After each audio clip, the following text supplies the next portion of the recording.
Hello, I'm Sticker. I'm playing Coda Massaquoi, the Scion of Bastet. Hi, my name is Damien Gerard. I'm playing Kris Strom, the Scion of Artemis. Hello, I'm Gary. I'll be playing Oliver Bright, Scion of Ogma. I'm Cyan, and I'm playing Sarah Baxter, the Scion of Vidar.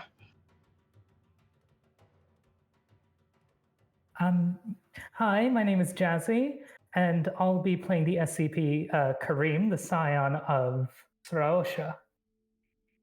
And I am Legacy, and I will be playing Bastet. And I'm Bloodied Porcelain. I will be your storyteller this evening. Good evening, players. And Hello. Hello. Hi.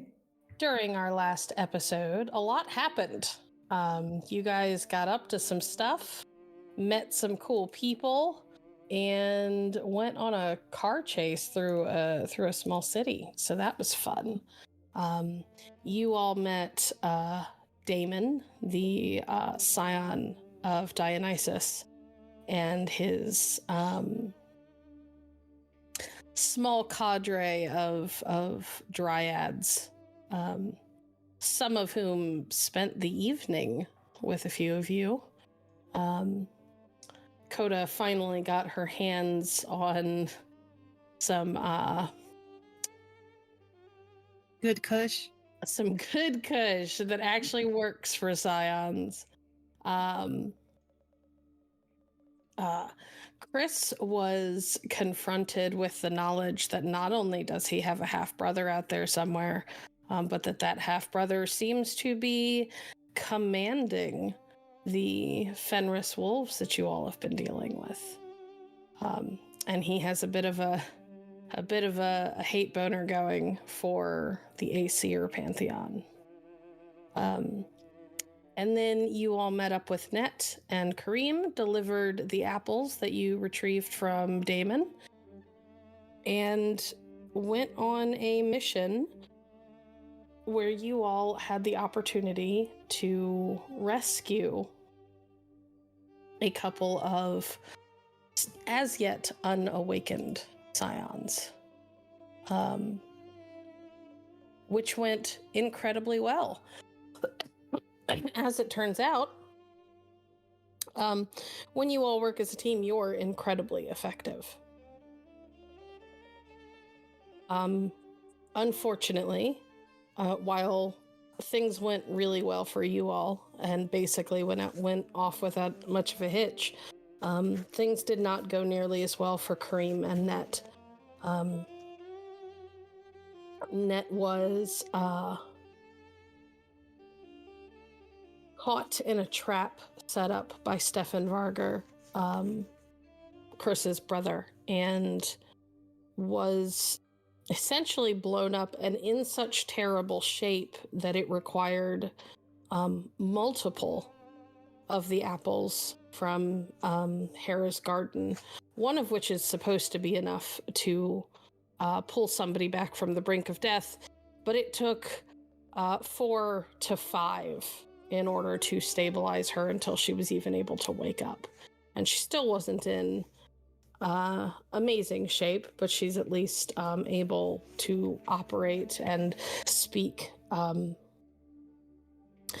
Following that, you all packed up and went to stay in a 4-star hotel, not far from, was it Coca-Cola World, I believe? Courtesy of the Iranian government and Karim's connections there. So we will be picking up with the next morning. I would like to know, Coda, did you spend the evening with Net, or did you get your own room or / stay with Sarah like you normally do?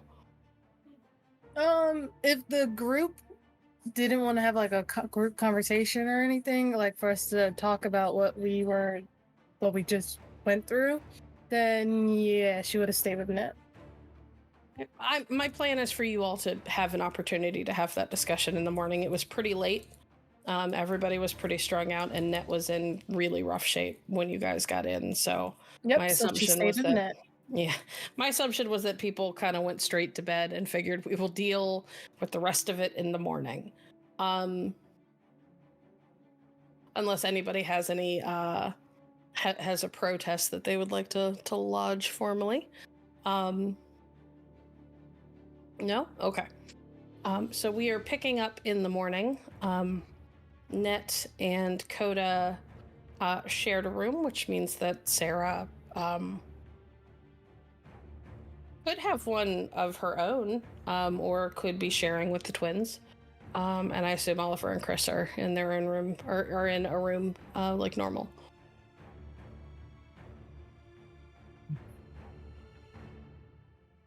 Figure as much, but I imagine by nighttime when we got in, probably wanted to post someone with the twins just in case for safety reasons.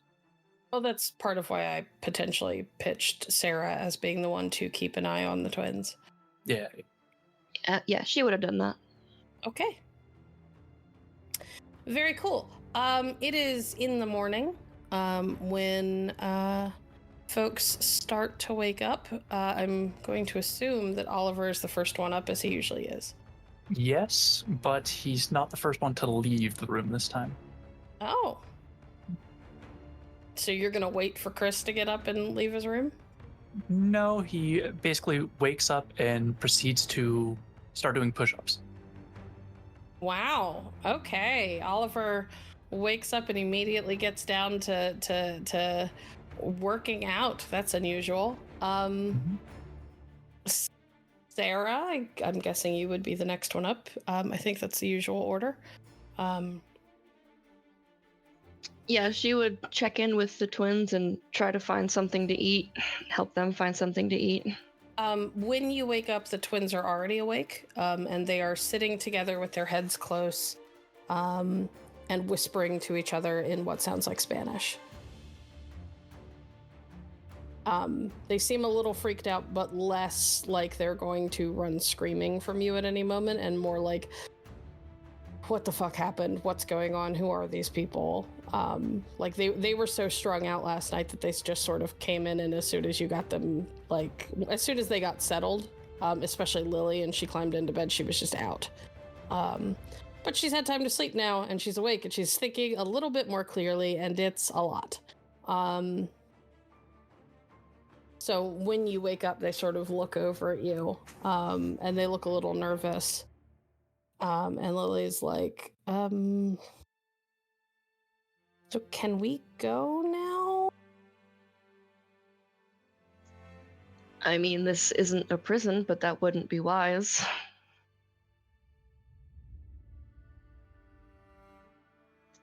Are you hungry? We could go find something to eat.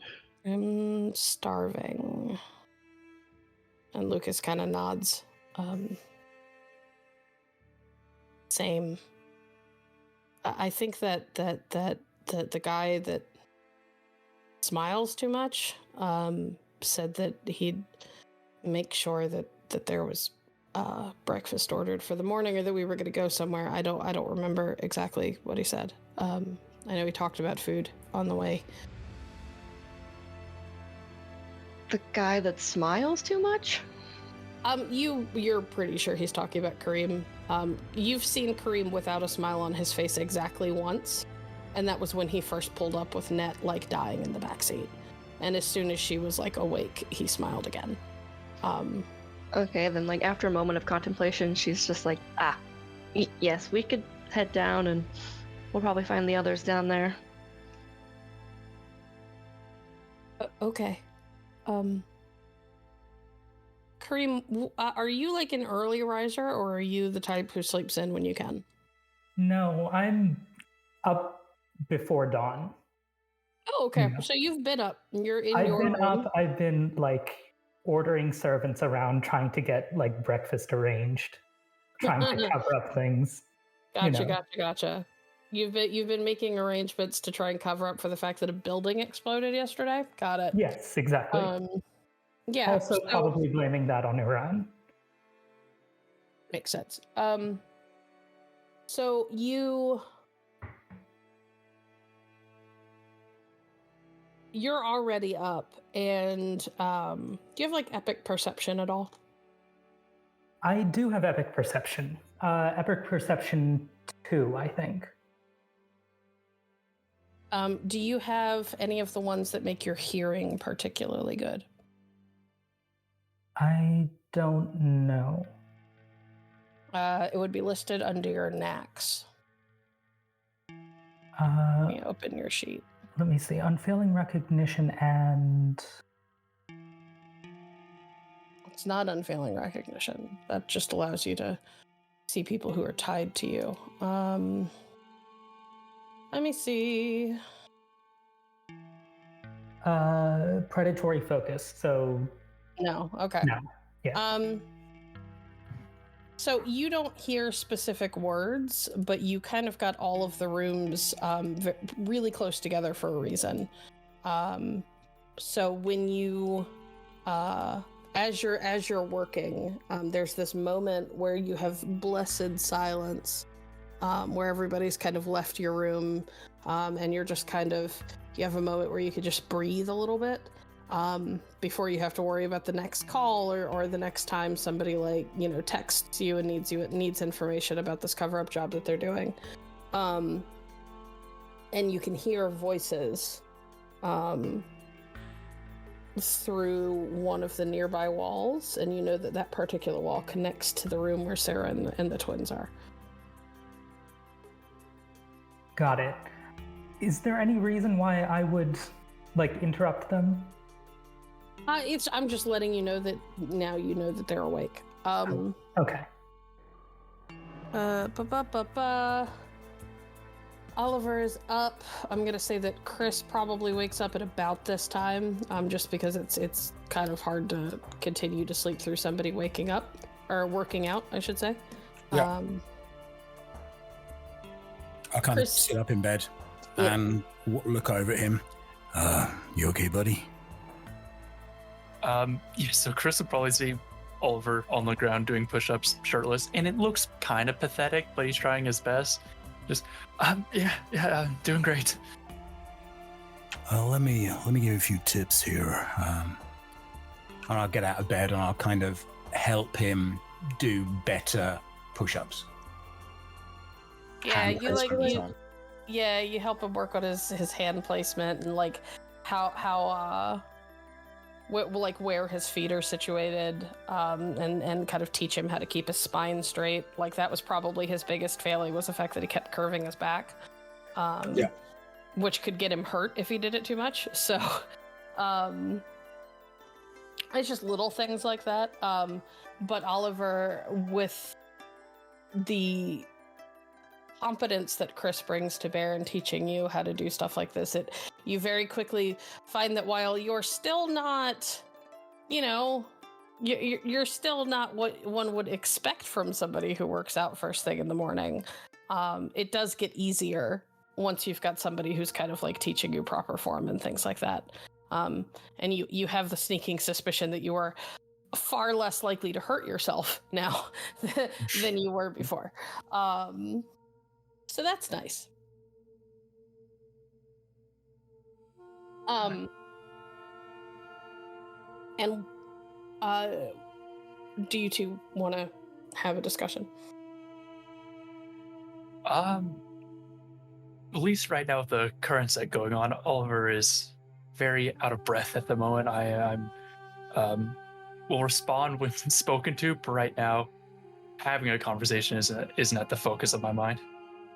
Okay. I mean, I'm going to make some coffee. We're in a decent hotel. We've probably got coffee making facilities in the room. So I'm going to go sit over by the window and make some coffee and small talk, if anything, I guess, at the moment.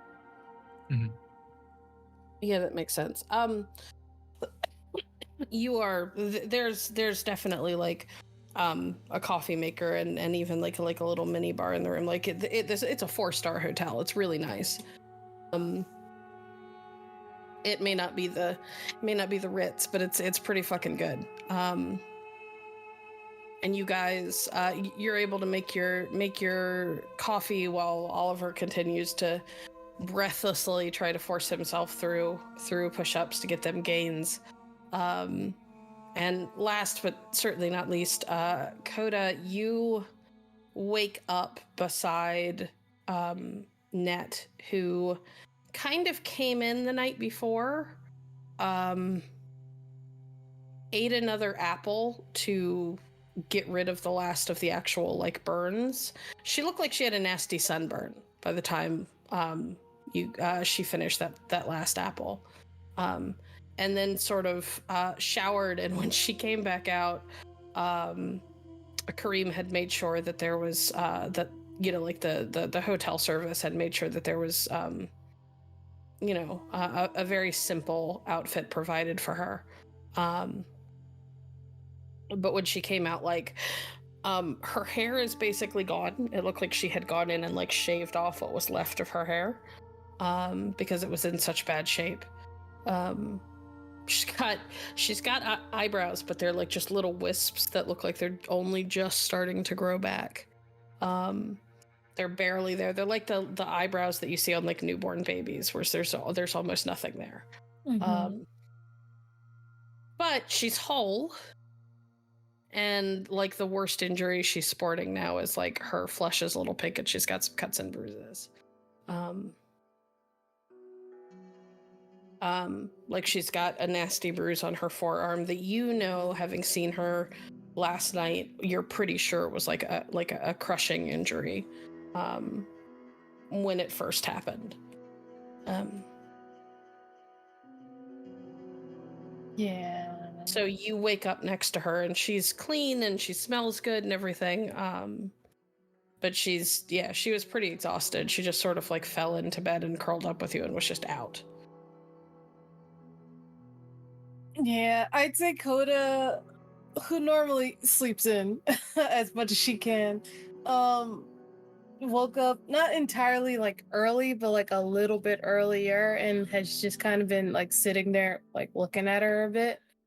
Not like weird, but just kind of like, I cannot believe like you are back and here and in one piece mostly. So she's just kind of been like looking at her a bit, Kind of in a little bit of awe. Of the moment. Yeah. Awe / like, holy crap, that did just almost happen. And then she's just like, just thinking to herself, but she's, watching her and maybe like laughs here and there if she sees she does like something weird in her sleep or something. But she's just watching and chilling, thinking. So through the night, there were moments where she was restless, and you're pretty sure she was dreaming.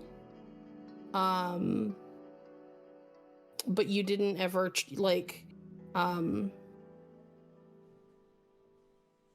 the one time you kind of started to move to try and wake her up thinking that she was having a nightmare, she snapped awake so hard, and so fast, and her hand reached for her weapons, which are next to the bed, and you kind of figured out that you should probably not try to wake her up.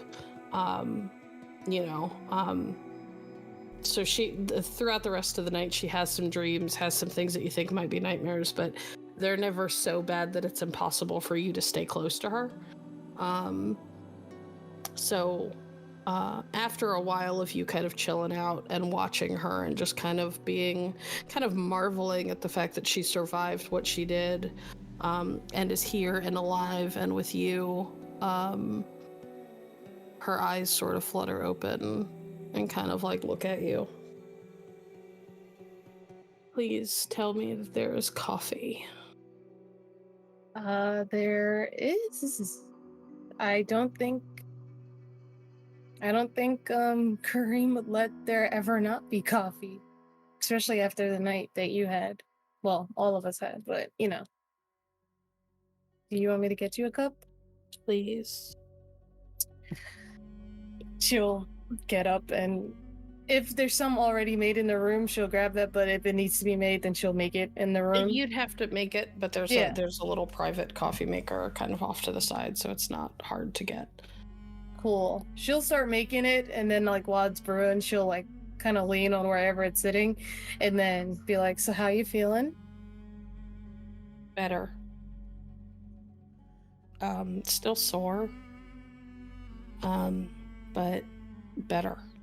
A lot better. That's good. That's definitely good. So what? I don't want to say what happened because, like, I know what happened, but like, what happened? Like, why were you with? Like, why were you with him instead of like with Karim or something? I was with Karim, but then I saw him, and I told you before we left that I was gonna kill him. I saw him and I went after him. I didn't know that he was gonna. I didn't think about the fact that he might have a trap waiting. I should have thought of that. He's a fucking Scion of Loki. Of course there's gonna be a trap, but I didn't think about it. I just wanted to kill him, and I was so close, Coda. You don't understand. I was so close. I had him. I had him. Yeah, you were so close to dying. But I one more hit, and I could have killed him. This all could have been over. She looks angry at herself, for having, at least in her eyes, failed the one thing she said she was setting out to do. Hopefully the coffee is done brewing by now, but if not, It is, yeah. Yeah. So then she'll pour something out, or pour a cup, for her, for Ned, not really for herself. And come over and like sit in front of her, and go, yeah, you were very close to getting him, to dying, to a lot of things. And I mean, it sucks that, obviously he got away or he pulled some tricks or some stuff, but like, yeah, you almost died, right? So if you had taken him out and you died, I guess you were like, oh, well, then at least 6 million other people could be okay or whatever.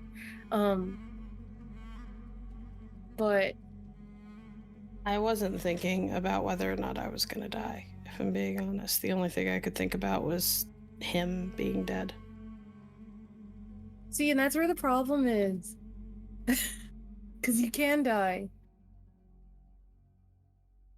I know I should be the last one to talk, because I'm very much I'm very much throw myself into a situation, but I'm also all about surviving. If something's gonna happen, I'm making sure I'm getting out of there. So, can you take a little bit of that from me with you every time you decide to go headfirst into something that Normally, I'm not. I didn't set out to try and get myself killed. I just didn't see the trap coming. I saw him, and we fought, and I realized that I could win. Mm-hmm. And that's all I was focused on. And I wasn't paying attention to everything else. I was only focused on my target. And normally, that's enough. This guy's obviously different. Yeah. Tunnel vision. That's what my therapist says. It's called when you just focus on one thing and you forget about everything else. Yeah.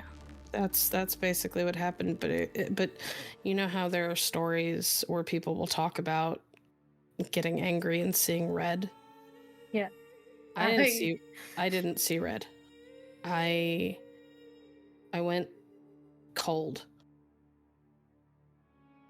And all I could think about was how much he needed to die. All I could think about was feeling Moira need me and knowing that I couldn't go back to save her because I had a mission. And I couldn't stop myself. It's just like my body moved on its own, and I was just focused on him and what needed to happen. But I don't know how to describe this, because without knowing what it feels like to be a guardian for somebody, to have that mark on somebody's soul and to be tied to them like that. I felt the moment she died, because I felt the danger that she was in, and I felt how scared she was, and then I didn't feel anything. She was just gone. And I've never not shown up when somebody needed me. Huh. It's been my purpose for the past 6 years of my life, is to show up because people need me. And I wasn't allowed to. And I failed her yesterday because I didn't do what I was there to do. I don't think... I mean, I didn't really get to know her that well, but... Do you think she would, if she was around, or maybe she still is, I'm not entirely sure how our worlds work, but, do you think she'd really be saying this to you, that you failed her, that you... I know this is... But it's Moira, she's too kind. She doesn't think and you're that too way. hard on yourself right now. I have a purpose and a mission, and I failed that. Twice, because I failed to protect her, and I failed to avenge her. But you made that mission, the avenging her. She didn't ask for that. And it's just part of being somebody's guardian. If I can't protect them, I'm damn sure going to avenge them. Okay. She's gonna put the coffee to the side and take her hands.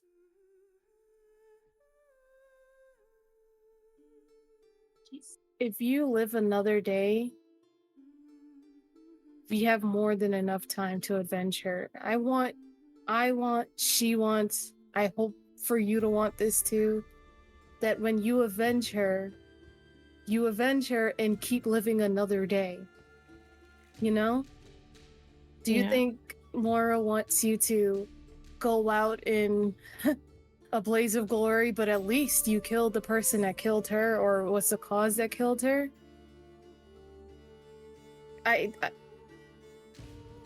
You may be her guardian, or you may have been her guardian, and in some way, I'm not sure if you're still my guardian or whatsoever, but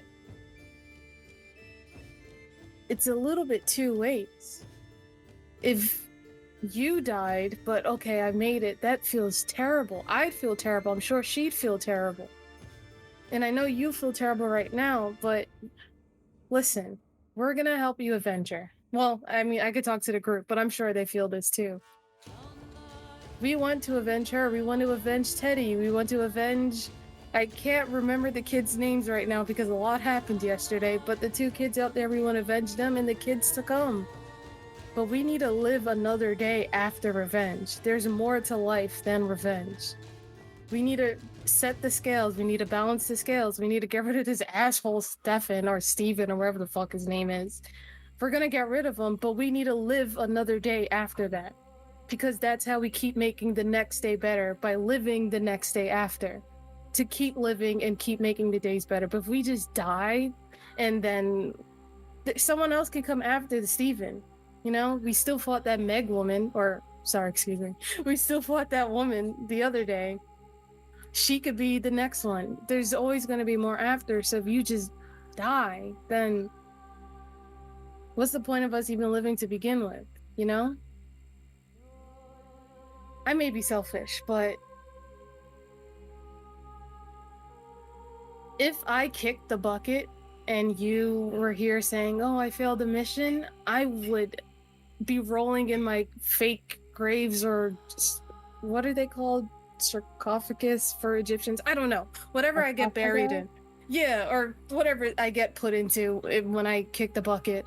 I would be rolling over 10 times if you decided to go and kill yourself because you felt like you failed. I didn't, you know? Set out to kill myself, Coda. I know you didn't set out, but just the feeling of being like, God damn it, she feels terrible, and then she went out there and now she ends up dying because things went cold, she got tunnel vision. I don't know. I may just be speaking selfishly, but if you're going out for revenge, let there be revenge, but please let there be another day after. Right. Please? I know you're saying all right, but actually, please? I said I'll try. I can't promise that I'm gonna survive. That's not how this life works. But promise that you'll think about the next day, that you'll take the extra second to go, is this maybe a trap I'm running into? Because that's what I'm trying to learn now. I'm thinking, maybe I don't leave people behind. Maybe I don't just run into things. Maybe I'm not trash, you know? I take the extra time to think a little bit more before I do what I'm doing. Am I good at it? No. She actually frowns when you imply that you might be trash. Like, out of everything that you said, like, she's looked guilty at times, but when you say that, like, obviously visibly bothers her, you know you're not that, right? I don't know who told you or when they told you that you're trash and not worth anything, or... but it's not fucking true. It's a lie. You're fucking brilliant. I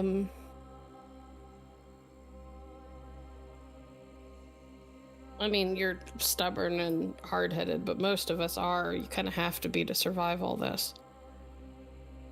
But you're smart and funny. And fearsome, and you know, gorgeous. She looks awkward and sort of like rubs at the back of her neck when she says that, like she's not really looking at you.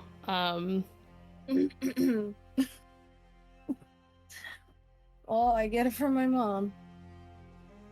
Or, well, you get it. I've heard.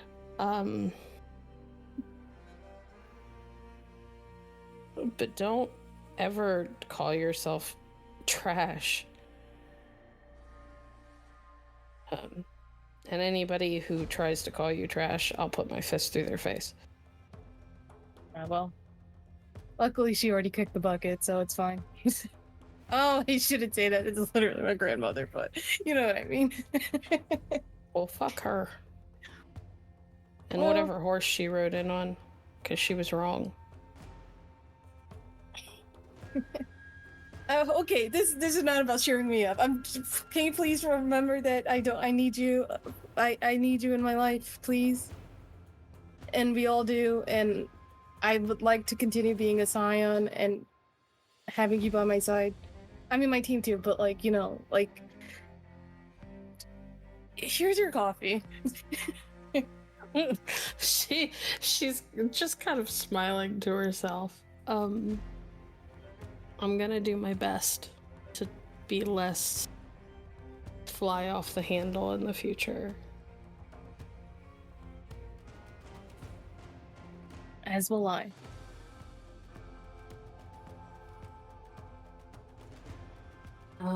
She'll give her a kiss on the cheek. Yeah, she doesn't. You go to kiss her on the cheek and she just turns her head and catches you with her lips. Yes.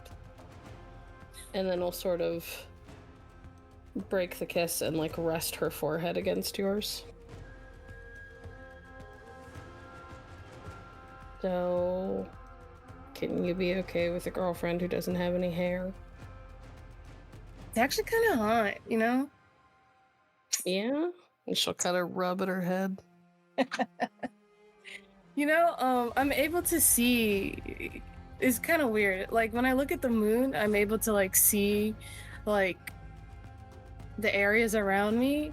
I think with, like, the, like, you know, the whole cue ball thing, I think if I looked hard enough, I'd be able to Are you saying that my bald head is reflective, you brat?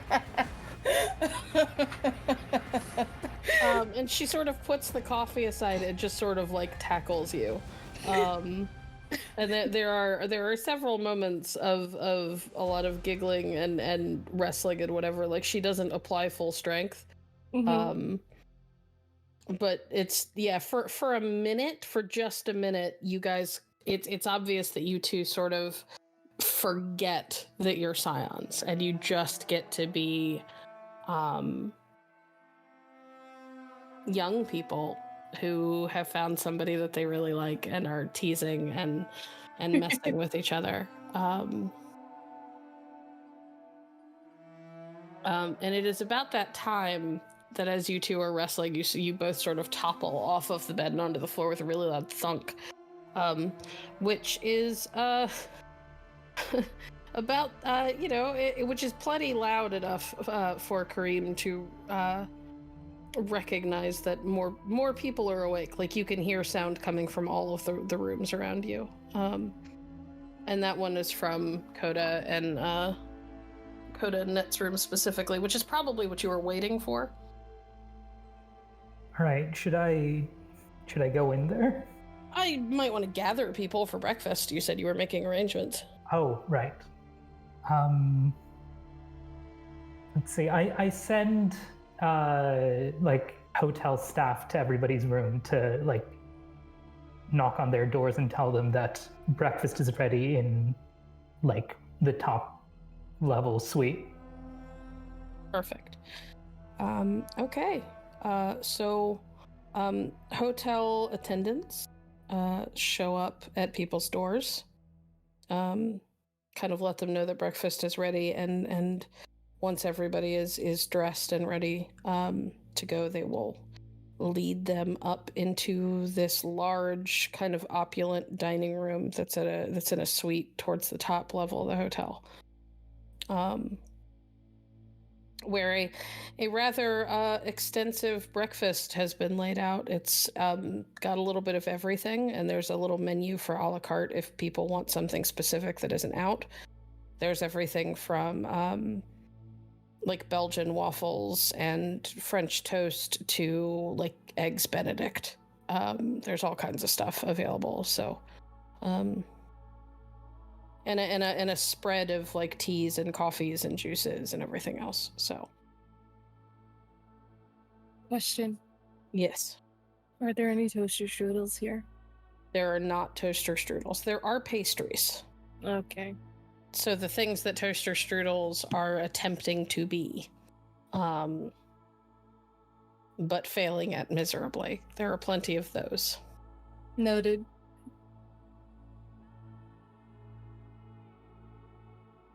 So, welcome everyone to the one room in this whole complex that doesn't have any Coca-Cola products in it.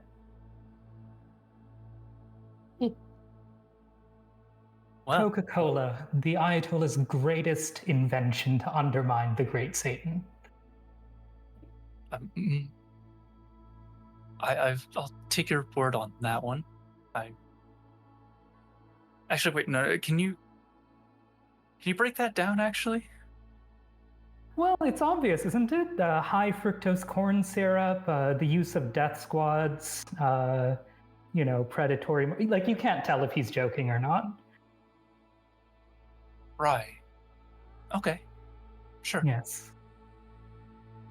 He goes on about a lot of stuff like this. I've never really understood it either, so... Good, I thought it was just me. Coda! Thank God you're finally awake. Or the gods, I suppose. I haven't been...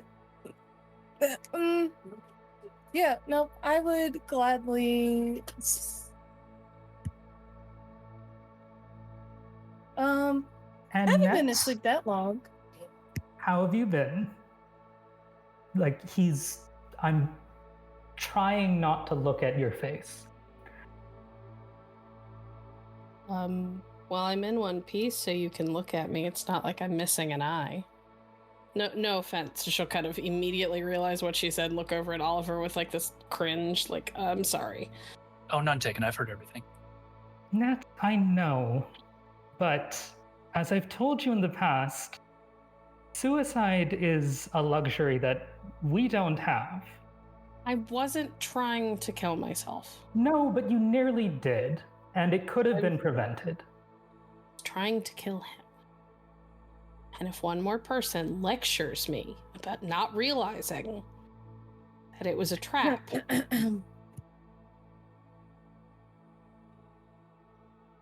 Very well. I'm sure you've heard enough of this from Coda already. We've agreed that we won't be reckless. Agreed that I'll try. Yeah. Good. Coda, I hope you can give Net a reason to rein in her more reckless tendencies. Oh, I would say it's a two-way street. She'll look at Net, because I can't say that I'm not a reckless person.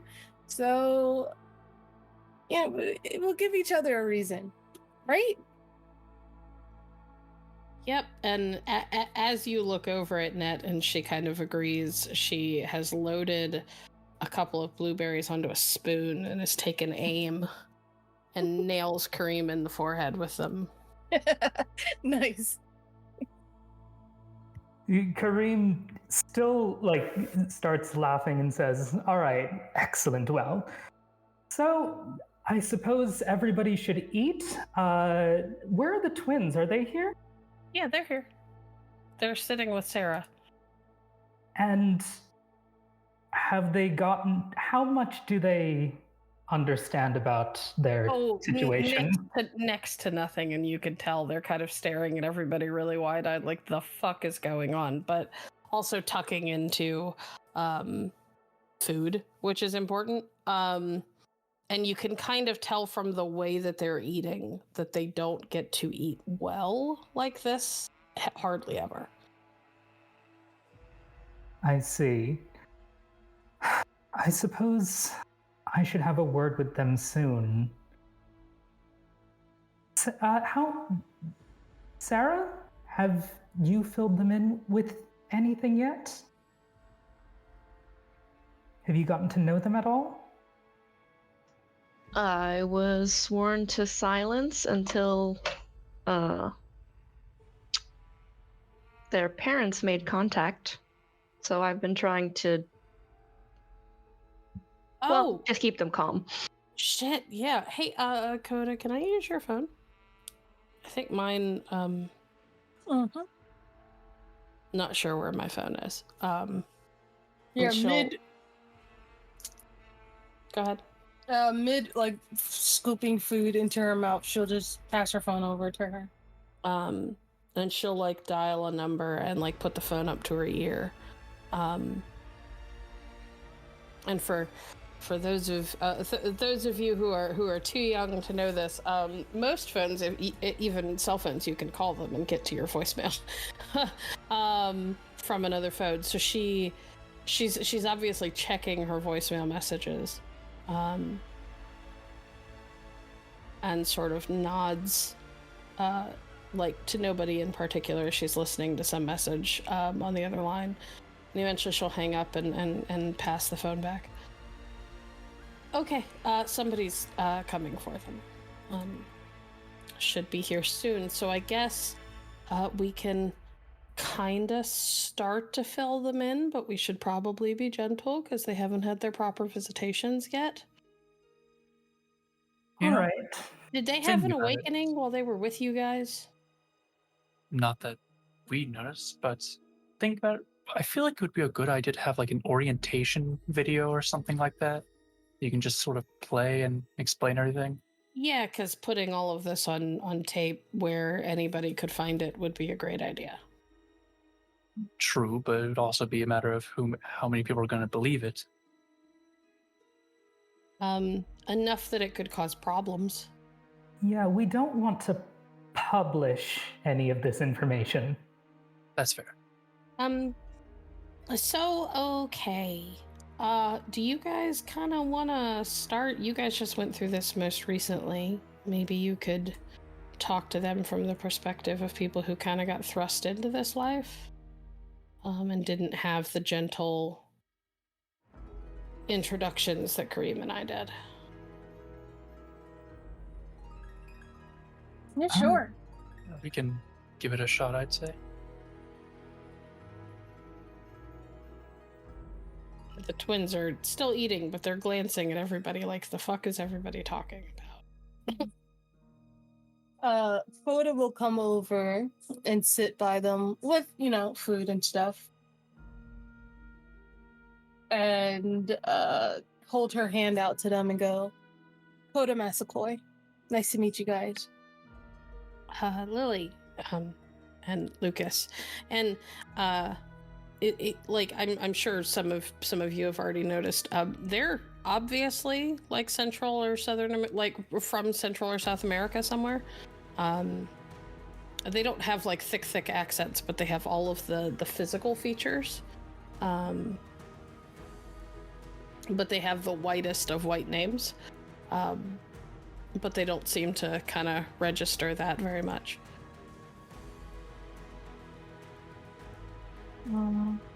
So, the rest of the group can also introduce themselves, and then we can maybe talk about what the fuck is actually going on here, as I'm sure you guys would like to know. Yes. Yeah. I introduced myself yesterday, but it was in a far more stressful environment. But I'm Oliver Bright.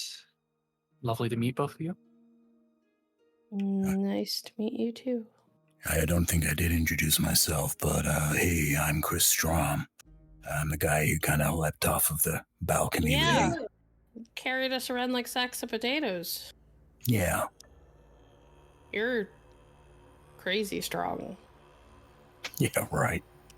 And Lily's like visibly blushing as she says that. We already met Miss Sarah. Sarah's like mid-chew of a croissant, and she'll give like a half wave. So who's gonna explain what you guys are not saying? It'll be a team effort. So, I heard you guys recently got out of the system. She's gonna look at the group and go, show of hands, how many of here were also foster kids? I'll raise my hand. Sarah will raise her hand. Karim raises his hand. I don't, obviously. Yeah. Net also does not.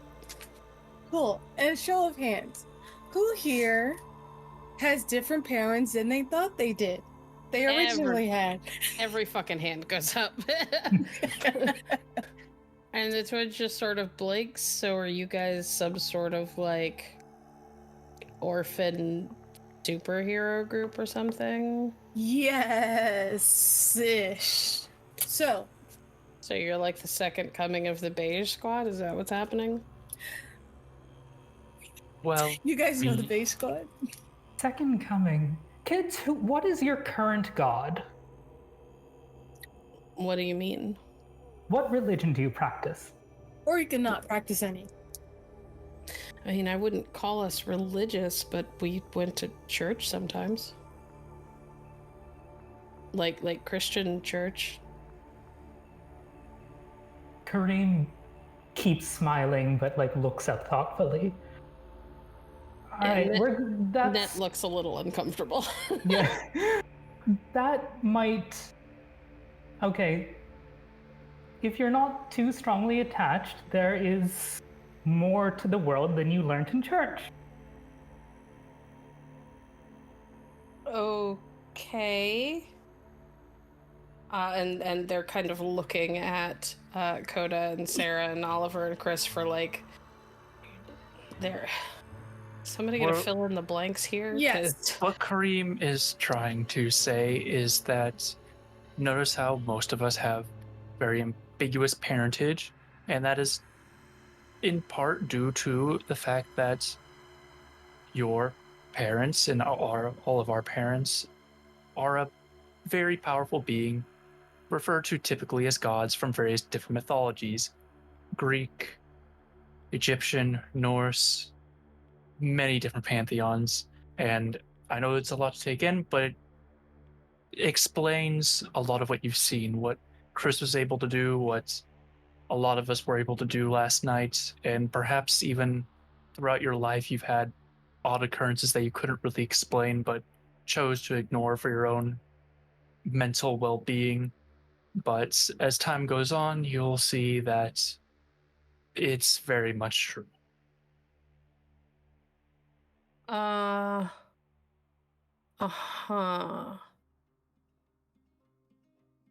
So we got chased by car and truck size wolves, and our parents are gods, is what you're saying. Pretty much. Now, Yes. it's gonna sound like a drug trip, because it is. Until it already feels like one, so. Yeah. Speaking of, do you guys feel any like body pains or like crazy headaches or backaches, feet? Do you feel like warm suddenly but cold and pain? Anything like that since yesterday? Lucas looks confused. When you say, do you feel warm, Lily sort of glances at Kris and then immediately goes beet red and shakes her head and looks away.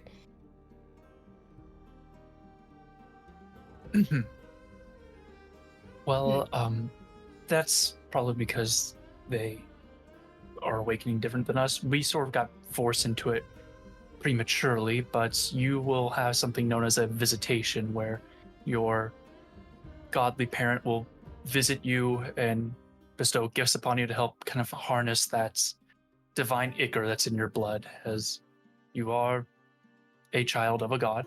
We don't know which yet, but you'll learn eventually. Net sort of shifts at her chair. Basically, Coda asked about pain because they had what's called an awakening, which is that they got into some trouble with those big-ass wolves, and the wolves nearly killed them, and their power kicked in to save their lives. But they got to you and kept you safe, so that didn't happen to you.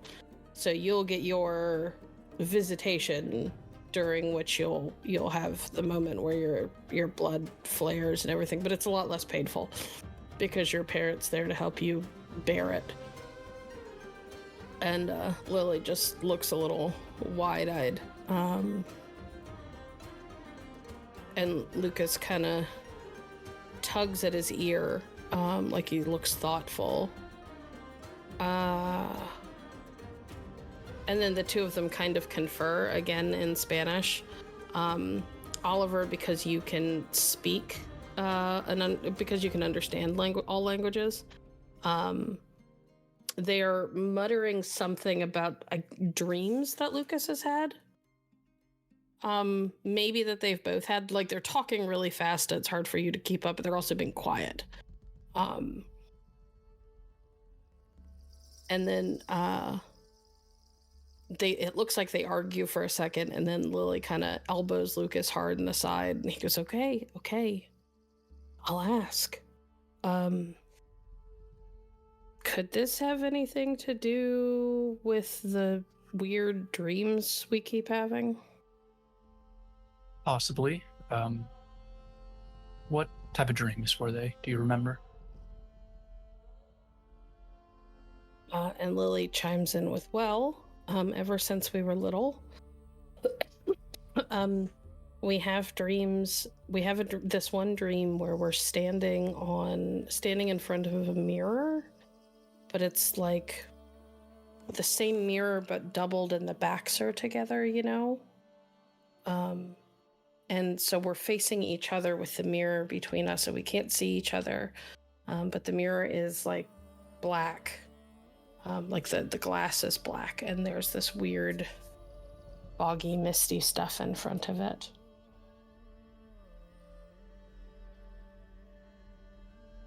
That's... And sometimes we can kind of see stuff and then it goes away. And then we wake up usually. What kind of stuff, if you can recall? I don't know. It's like we can't see details. It's usually like figures, like maybe like people walking around in the mist. But we've never really seen anything definite before. That does sound unusual and on par for the sort of caliber things we tend to deal with, and I'll sort of look at Ned and Karim for confirmation. Ned'll kind of shrug. These dreams together? At the same time, usually, or at least on the same night. Yeah. And you're both present in the same dream. Mm-hmm. He takes a sip of a Diet Pepsi. Is there any... Do you hear any voices, or is anything spoken to you?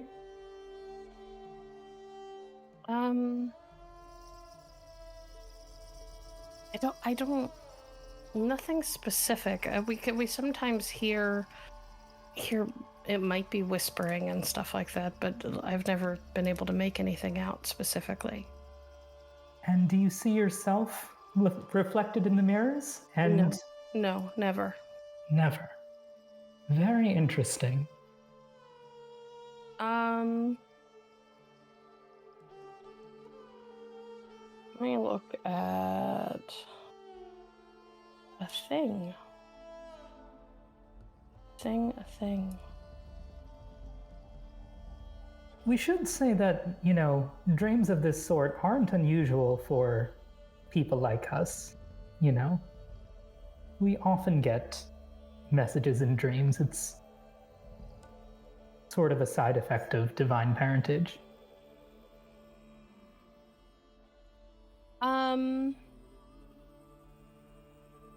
Given their histories, I will allow Oliver and Kris to make int and occult rolls to try and determine, or to maybe get some insight into what the twins are talking about. Okay.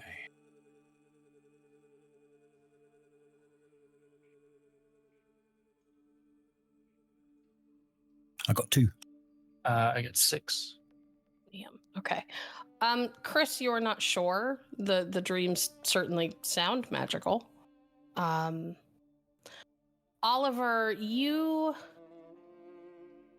think about it long and hard, and you're not positive what the name is, because this isn't an area that you spent a lot of time studying, but you remember there being stories about black smoking mirrors in a lot of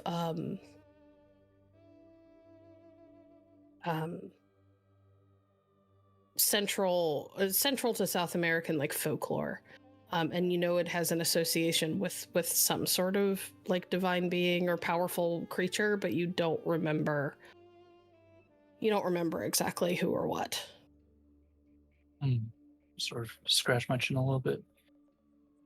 From what I can recall, black smoking mirrors, it's associated with folklore of South and Central America. So if I were to put a wager on it, your pantheon is likely involved in that demographic somewhere. And Karim, at that point, you would know that you have had not a ton of dealings, but there is a still active pantheon called the Etzlanti, which are the Aztec gods. They tend to keep them to themselves more than other pantheons do. They're a lot like the Loa in that they have their like area and they sort of don't deal with the others as much unless they have to. But they are still around and active. I see. Well, I haven't had many dealings, at least not personally with any South or Central American pantheons, but I do know that the Aslanti, the Aztec pantheon, is still active, though they're, the specifics of their culture and their workings are obscure to me. The twins both look very interested, but also look like they've probably never been particularly educated in that particular aspect of things, probably from growing up in the system and going to shitty American public school.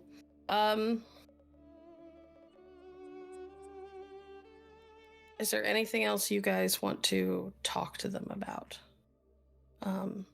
They're willing to kind of sit and take in what little bits and pieces they're fed, or we can skip ahead. Coda is going to, non-jokingly look at them and go, listen, yesterday was already a lot, and I'm sure you've two had, maybe had a difficult time even before all of this supernatural nonsense. But from here on, things are going to get much tougher, but also simpler, but also significantly much tougher. And this is the time, I would say, that it's important to remember your connections and those you value. And she's going to look at the both of them and kind of gesture each other. But also, no, unless she's going to look around and go, unless any one of us decide to suddenly be evil and start dancing with dogs in the dark, know that you have a support group here. Because now you're in a new family. Well, I guess now you're in a family. You're going to join a whole separate family that's going to be like, oh, here's your sword and your rocks and your whatever. But just know within that family, you now have another family, and it's us here. We're Scion. Oh, wait. Am I allowed to say that term? Coda kind of looks around, but then shrugs and goes, I don't care. You're now Scion, and you're part of the Scion family. Especially, I guess you can say we're like the new little baby Scions. So look out for each other and know that we're out here looking out for you too. All right?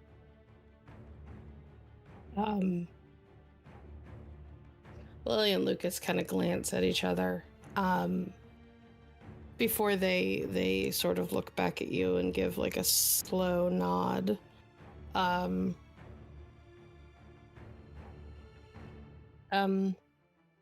Before Net speaks up, it's worth noting that usually the Pantheons don't play as nice together as they are right now.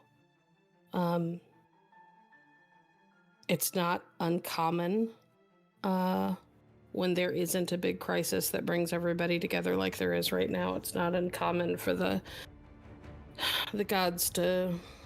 She'll just sort of roll her eyes and shake her head a little bit, play against each other.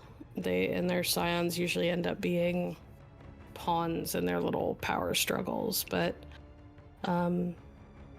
nobody has to do that or has to put up with being used like that. So it's great for us all to think of each other as family right now. But just be aware of the fact that the political landscape is probably going to change when this is over. I don't know, Moira's always better at talking about this stuff than me.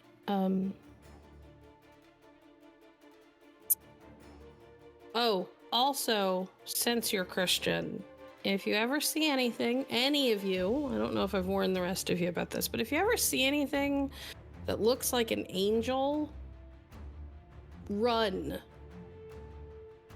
Don't try to fight it. Don't try and slow it down. Just run.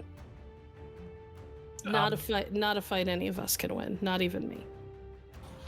That's mildly concerning. Yes, please elaborate. And she's gonna look at the twins and go, see, this is what I mean. There's nothing more that you need to know right now. Excuse me. To be entirely straightforward, but polite. I feel like we need to constantly know everything, because we're constantly being thrown into everything. I suppose that's fair enough. It is. So, angels are bad, or things that appear to be angelic are bad. They are creatures of Aten. of Aten, a rogue Egyptian god. He's a Titan. Yeah, Titan, who has sort of laid claim to soul divinity.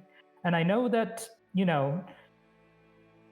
to monotheists, like that might sound fairly reasonable, but that's not the reality that we're living in. If you want to think of him as a demiurge or a false messiah, you can do that. Yeah, basically the okay. So, the official story for our side of things from the Scion and the collective divinity perspective is that there was no monotheism ever until Aten, who is the Titan of Light, decided that he was going to prop himself up as like the one true God. And he created the idea of monotheism. And basically, the story is that he essentially created the Judeo-Christian mythos. Now, there is a school of thought that those gods do exist, but they're not involved in anything. They've kind of left the world to everybody else and are off doing their own thing, and Aten has just filled the space. Nobody can really know because nobody's ever met or seen them as far as we are aware. We do know that Aten is real. We do know that he directly feeds on a lot of the worship that goes into the monotheistic faiths. And we do know that his particular Titan spot, at least some of them, look like angels. And that a lot of Scions have made the mistake of not recognizing that they were dangerous because they look like angels and they were from stories that, Scions grew up with. But they're extremely powerful and very, very dangerous for us, and they will just kill us on sight, so. Huh. Are we talking like Hollywood angels or like the angels with 40 eyes and 12 wings, or just a skull? Angels. Both. Both. Actually, yeah. Aten kind of has a hierarchy of angelic seeming servants. So he also tends to change which ones he sends out actively and which ones he gives the most power to based on what mortals expect angels to look like. So most of what you're going to run into these days is going to look like the Hollywood version. They're going to be big. They're usually going to be silver or gold. They're going to have massive wings, impossibly beautiful, that sort of thing. But you might also occasionally run into a biblically accurate one, and those are gross. Huh. Mm-hmm. I'd rather deal with the 100-armed giant again than have to meet one of those. Okay, but are you certain we shouldn't fight them? Because it kind of Yes. sounds okay. Not because I don't think that you would absolutely want to, but because I couldn't take one. And if I can't take one, no offense, right now you guys aren't ready. Maybe in the future, but not now. And you said they were Egyptian? Aten is one of the Egyptian titans, yes. Understood. He's kind of the Egyptian titan, really. Most of the pantheons have like one primary titan. Some of them, like the Greeks, have several. But for the most part, each pantheon has like one predominant titan, and Aten is yours. I really need to talk to my mom. God, when is this Pele coming back? Okay, cool. This is all very interesting. But actually, though. Yeah, just all I'm saying is be careful. You should still be safe to go into most churches and whatever, but in the event that you ever see anything that looks like an angel of any kind, just run. Just run. It's not worth it. Just run. Run as fast and as hard as you can, and don't stop until you are sure that it's not anywhere near you anymore. Good to know. Yes, indeed.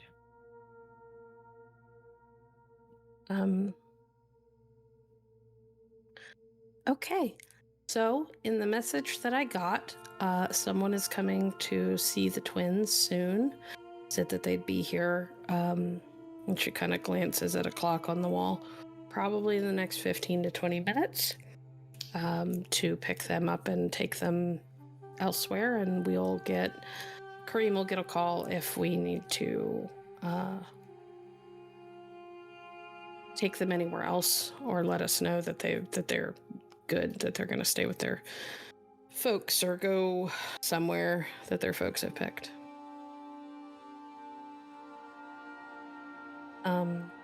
I don't know who their parent is, though. I just know that they're sending somebody to collect them.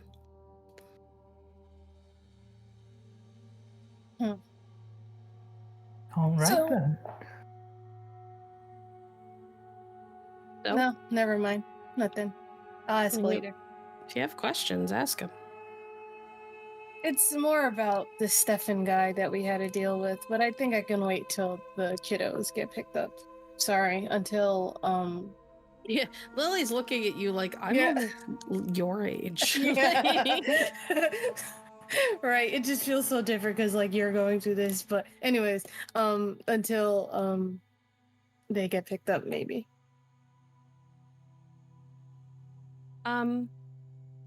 Yeah, so we'll skip forward a little bit.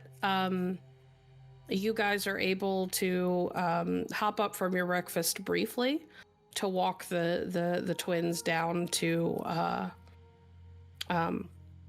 down out of the main lobby and out front, where you guys see a very, very sleek, obviously custom built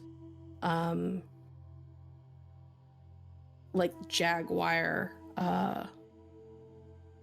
car sitting. It's a sedan, so that it does seat more than two people, but it is incredibly sleek, very, very high end. When the door opens, you could see that like the interior is all like really well like finely made, like probably hand stitched leather, that kind of thing. And a young woman steps out of the front seat, steps out of the driver's seat and walks around to open the door for them to the back seat, and sort of stands by to give everybody a moment to say goodbye. Right. Well, as has been said a few times, this is a lot that you're going through, but if it means anything, it went far better than it did for us, so I'm decently confident to say you're going to be all right, and hopefully if the stars align, you'll be seeing us again, and we'll be seeing you in all your glory.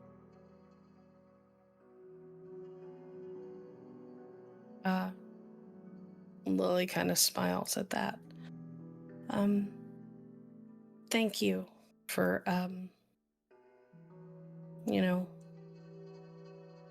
saving us. Of course. It's what we do. Well, it's what we do now, anyway. Mm-hmm. Remember each other. And she'll kind of like, not like a hard punch, but like a punch to both of their shoulders and then like put both of their hands together and go, remember each other. And obviously us too, but we can't be there all the time.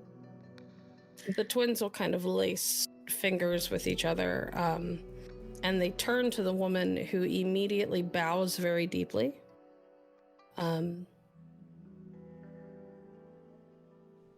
Before standing, and she's speaking to them, but she speaks loud enough that the rest of you can hear her. My name is Chimalma. I have been sent to be your guardian and guide, and to take you to meet your father. And the twins kind of look at each other and then look at her, and then Lily asks, who's our father? And Chimalma kind of gives her a little smile, but like bows her head. I am not permitted to say. He wants to introduce himself personally. And the twins will kind of nod, kind of glance back at all of you, give an awkward little wave goodbye, and Chimalma will hold the door open while they climb into the back seat, before she closes the door and looks at the rest of you.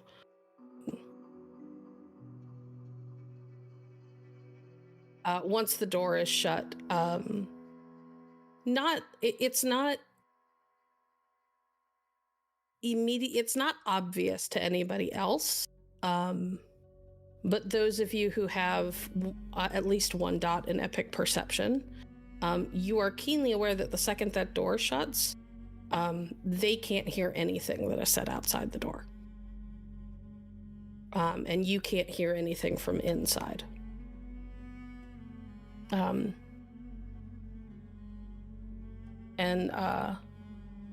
Chimalma sort of looks at the rest of you, and gives another very low bow.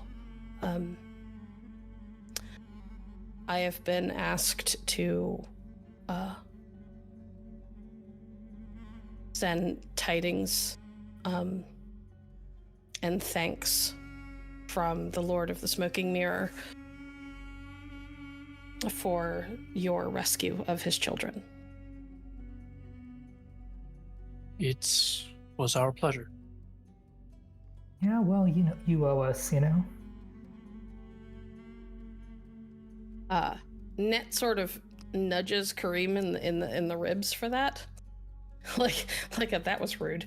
But the woman sort of nods a little bit. He also said that should you have anything that he can provide, find a servant of Tezcatlipoca, and he will do what he can for you.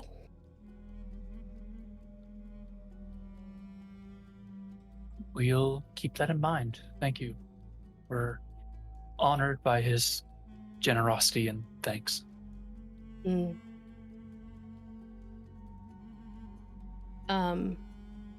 And then she sort of turns and makes her way back around to the driver's side door. Coda, can you please make me perception and awareness, please? Yep.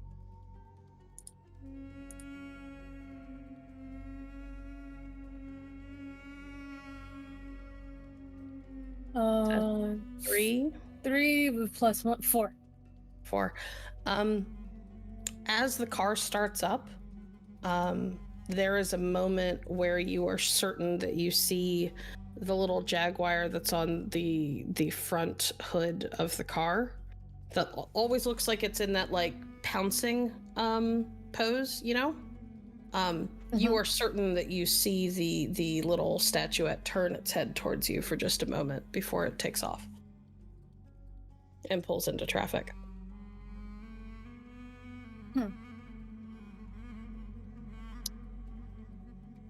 Well,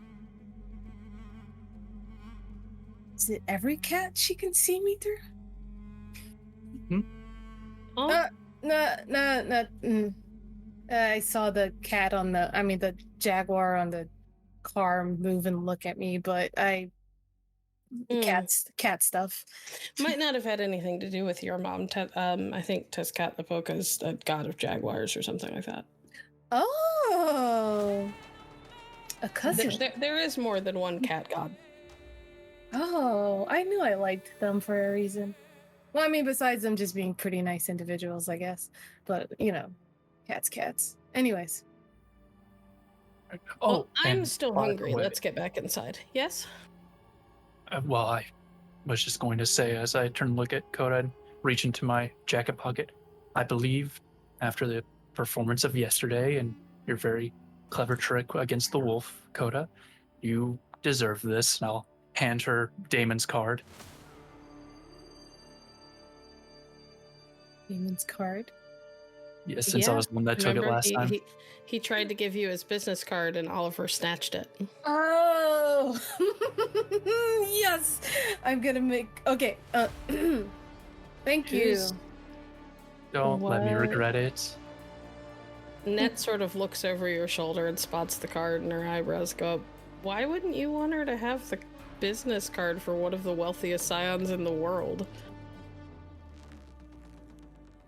I will admit I did partake in the goods and was... Well, of course you did. Fucking everybody should. Right? Okay. I mean, if you're not gonna, partake in the product, you at least spend some time with the ladies. I'm just saying. They sure did. Hot shit. Oliver too, really? Not exactly, but this is besides the point. Oh, you're so lame, and she just walks inside. Yeah, it's too bad there's lame. no godly Yelp 5 stars. We should make that. Yelp, thank you, God Yelp, Oliver. Yes. of course. Probably wasn't right for me to take in the first place, but call it. I hesitate to say parental concern because that's not what's going on here. But Being a busybody is what you hear from Ned as she's walking inside. Thank you, Ned. It's fine. Thank you for looking out for me. Come on, I'm hungry. Let's go. Yeah, she'll go after You should Ned. probably tend to her. Oh, yeah, of course.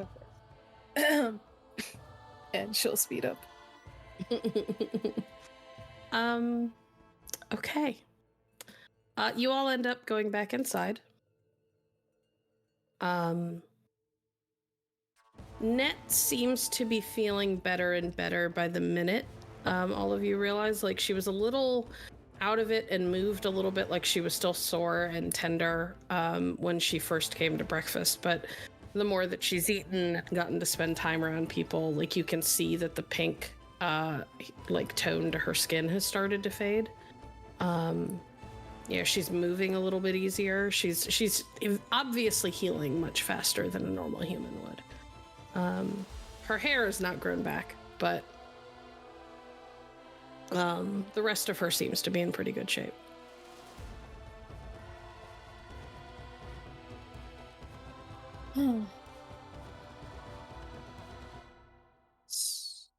So, this might be too soon to ask, but what are we gonna do about Stefan? I mean, I've already made my feelings on that matter clear. Yes. I think he's an asshole. Yeah, I agree. I've been wondering.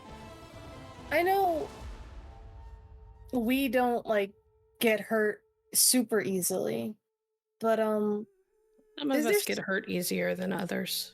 Yes. No offense to Oliver, but I have the feeling that if a particularly strong wind hit him, he might fall over. Actually, I feel a bit sturdier today than normal. Oh? But something tells me that Kris could get hit pretty hard, and it would still take a lot to put him down. Same with Sarah. Oh yes, out of everyone here, I'm definitely on the lowest rung of the ladder. So I was wondering if this guy's also a Scion. is there something that poisons us? Because I'm assuming that what can take us out can take him out, you know? So, is there something that can poison us? Like, can't we, like, lure him somewhere? And then, I don't know. I mean, it depends. Poison can kind of work on any of us. Mm-hmm. Some more. It's more potent for some than others. You know, if your gifts lean towards making you physically very hardy, a poison's going to be harder. Is going to have a harder time taking you out. Mm-hmm. I know some Scions where poison just doesn't work at all. Just because of the nature of their gifts, they're able to do stuff like eat, like, I don't know. They could get trapped in a cave where the only thing that they have that is biodegradable matter is paper, and they could survive off of paper for months. But I know some Scions who, you know, just a little nudge and they'll topple over and could break something. So Interesting.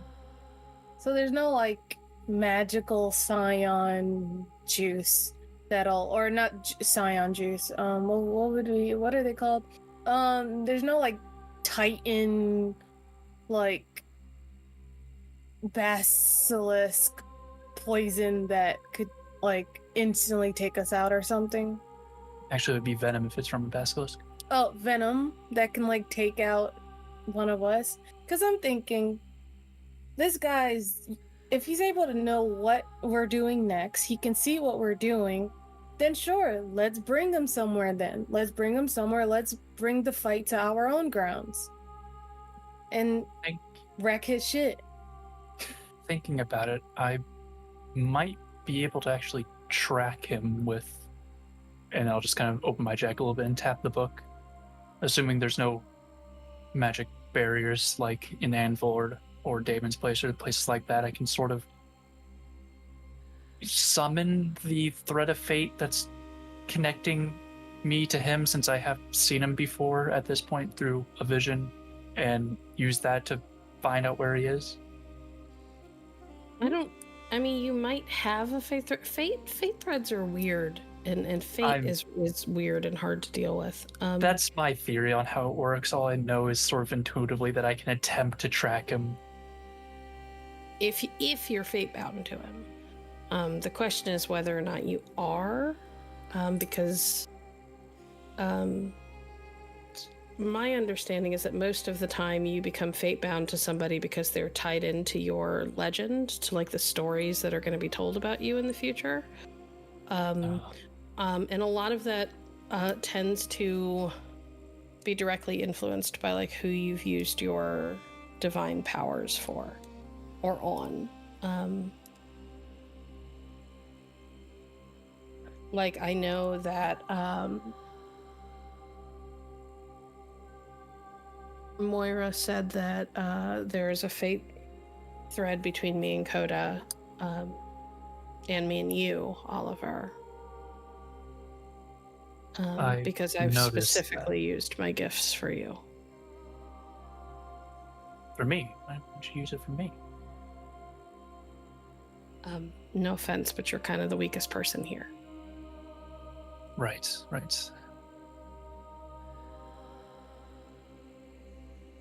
Yes, well, I'm still learning all this It's not quite myself. as potent as what I did for Coda, but I can kind of temporarily give you a little boost if we're near each other, to help you survive a particularly nasty hit. I can only do it once, but it might be enough to save you. Appreciate it. In a tight spot. Yes, thank you.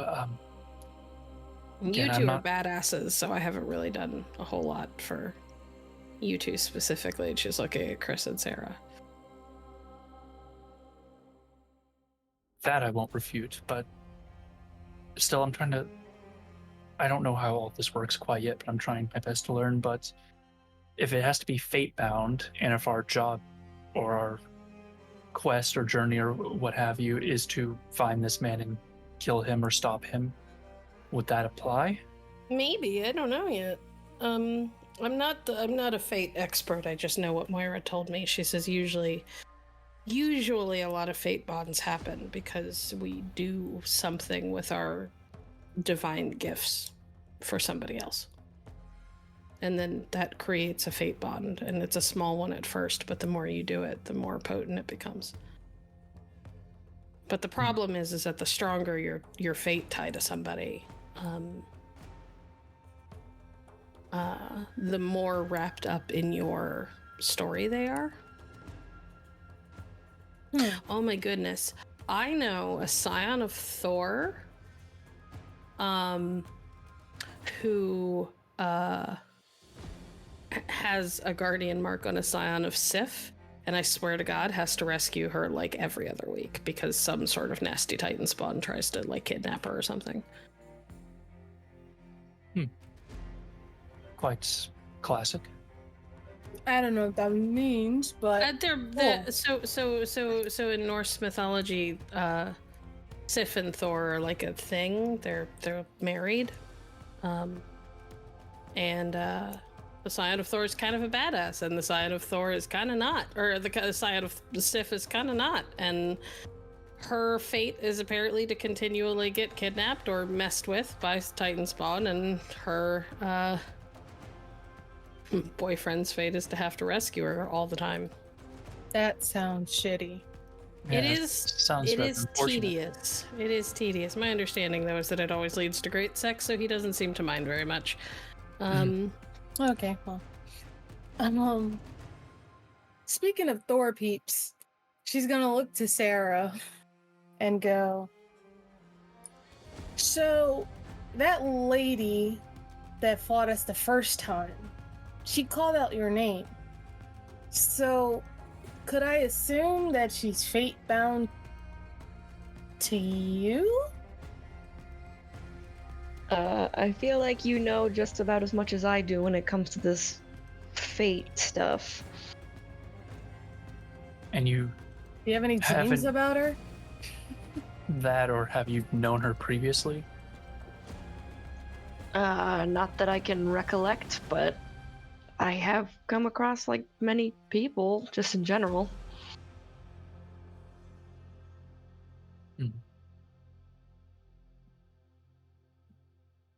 This does seem relevant, though, from what we've learned so far, that this is all tied to an Aesir Titan, assumably, and Stefan is a Scion of Loki who's thrown a lot in with the Titan spawn. So we can assume that other woman has as well, and you being a Scion of the Aesir, it's probably related.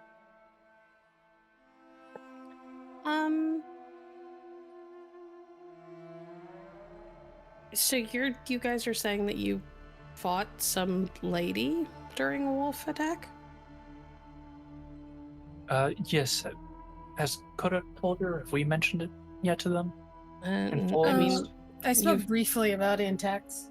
yeah, you've mentioned it in passing, but not a lot of detail. Do you guys want to fill us in? Yes, sure, certainly. So when we stopped for the night at a motel, we got attacked by the wolves once again, and sort of leading and commanding them was this woman. She used daggers and did something to Kris, and we fought them off, and they fled eventually. But it was certainly new for us at the time. What can you tell us about her? Did she do anything particular? She kind of made me not want to fight her. Like I just wanted to stand down and let her get on with it.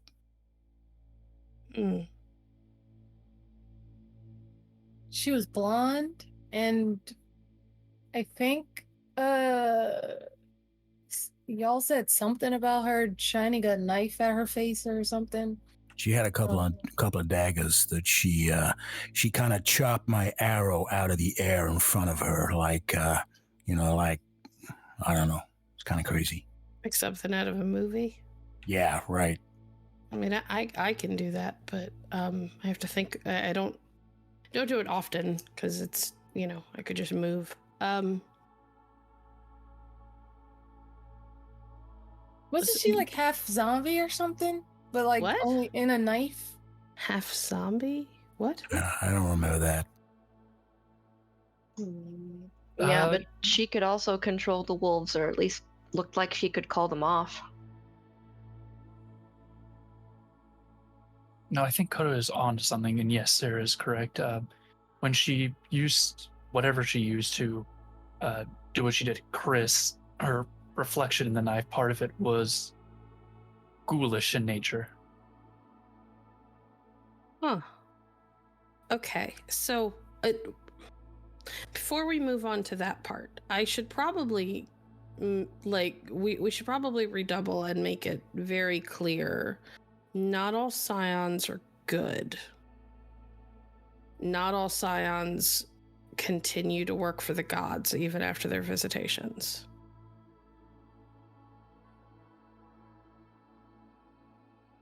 That's been pretty clear now after both her and Stefan.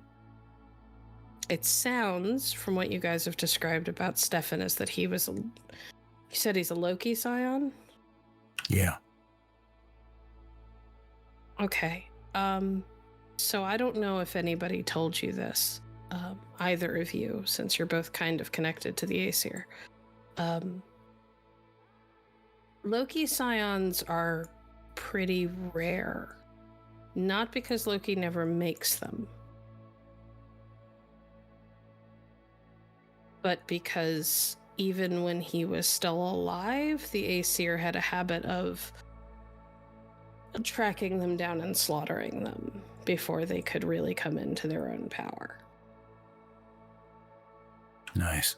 Because Loki Scions are supposed to be kind of partly responsible for kicking off Ragnarok, so getting rid of them is supposed to be a measure against the apocalypse.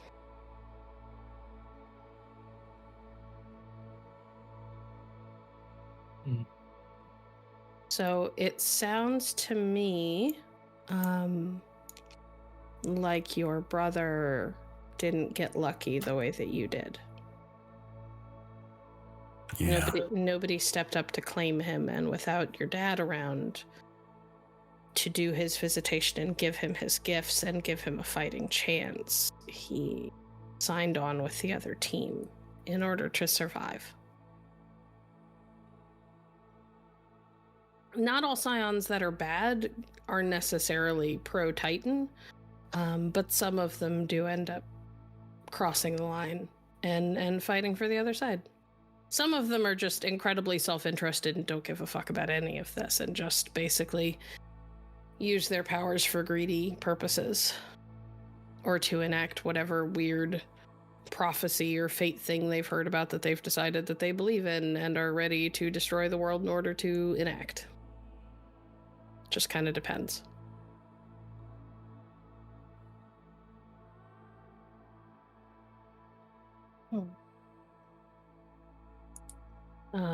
So now we just kill him again? And let the cycle continue? Unless you've got a better option to stop them. Oh, no. I'm fully not against this. But there's every chance that whoever this lady is might not be in exactly the same position he was, because she doesn't sound like a Loki Scion. She might be, but she doesn't sound like one. I've never heard of Loki Scions looking like they're zombies, even in a reflection. Wait, but didn't we? What? I just remembered. Didn't we get information about? Well, I mean, you wasn't there, Net. She's gonna look to Sarah now, and go. Remember, we were talking about how to bring back Teddy. Weren't we told about another family or what are the words? Pantheon that has stuff more to do with the dead and like. Oh yeah, the lower, the voodoo. Baron Samedi. Yes.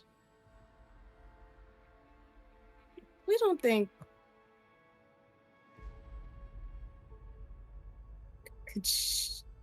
I'm Are you not asking if she sure. could be a scion of the Baron? Maybe? Doubtful. I've never met the Baron face to face, but I've met a few of his kids, and they're a very, very tight-knit family.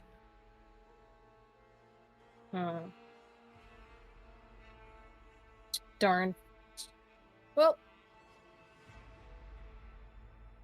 I mean, please continue. if she is, she's in much bigger trouble than you guys. I was also thinking it would be unlikely since we seem to be dealing with Aesir, Scions, and Titan spawn.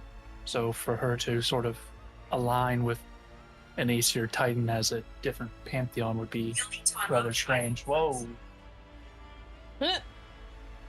I think I said Scion and it thought I said something else. Ah. I'll say what I thought I said just so it doesn't activate again. My bad. That's fine. Happens. Okay, so one can guess there's at least two of them. And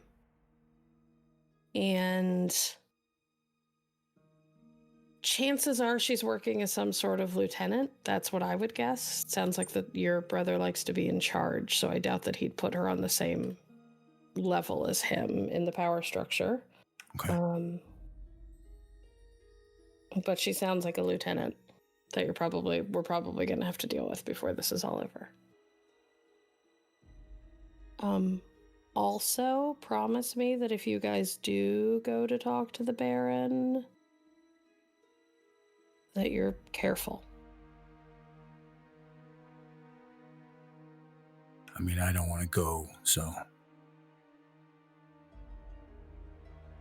He's powerful, and all the rumors suggest that if anybody could bring someone back and could do it well, it's him. But it's not. They're a very insular pantheon. They don't branch out to the rest of us often, although the Baron does more often than the rest of them do.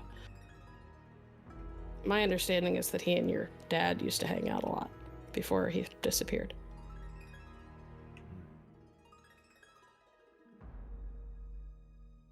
Mm-hmm. Sarah, it might be worth reaching out to your dad. He might be able to help you find some information on whoever this lady is. He does a lot of security stuff.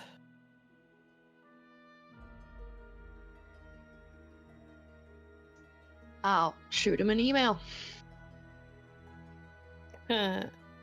Vidar has an email. That's amazing. Okay.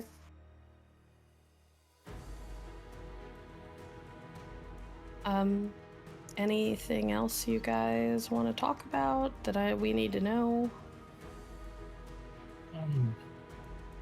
That's about the crux of it that I can think of. I can't speak for the other three. Yeah, I think I need to think about some stuff. And with not the projections, the premonitions that the Sybil told us. So I'm trying to connect whatever I can. So I think I just need to think.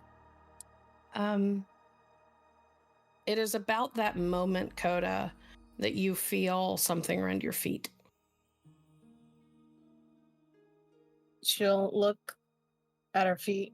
Pele is weaving his way like through your feet, between your ankles in a figure eight. Oh, Pele! She's gonna like go pick him up and like hold him to her chest and go, "Oh, I missed you so much!" Like give him little kisses on the head. You scoop him up and he gives that kind of half indignant meow that every cat gives when they get scooped up. Mm-hmm. But he's also purring. Even while like you're kissing the top of his head and everything, and he's looking at the rest of the table like, I'll kill any of you if if anyone says a word. It's not something he says out loud or even says to you, but like that's what the look on his face is I could slaughter any of you.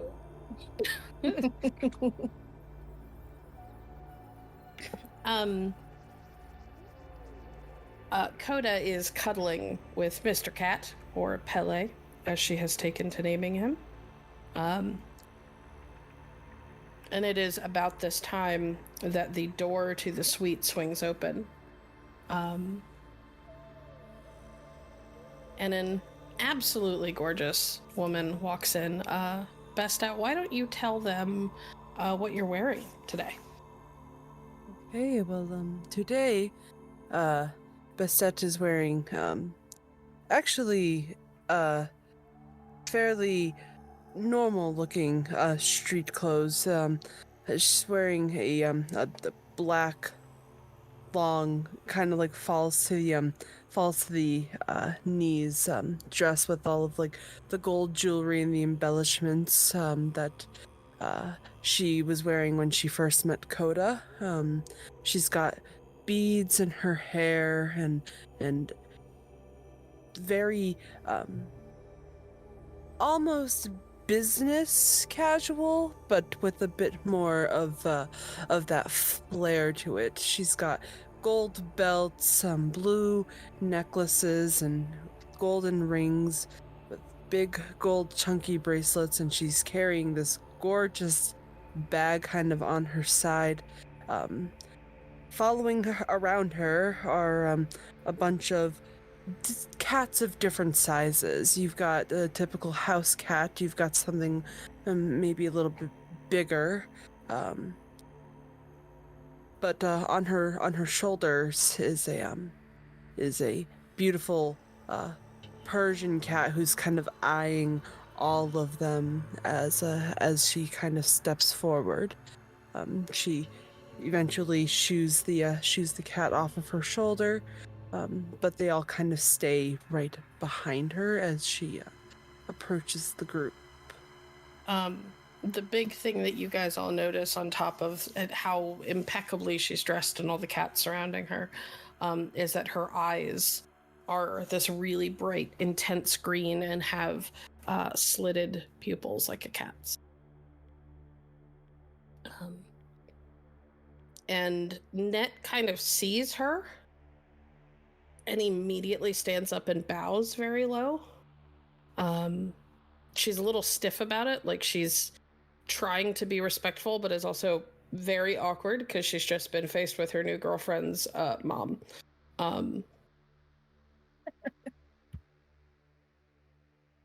She's going to look at Net,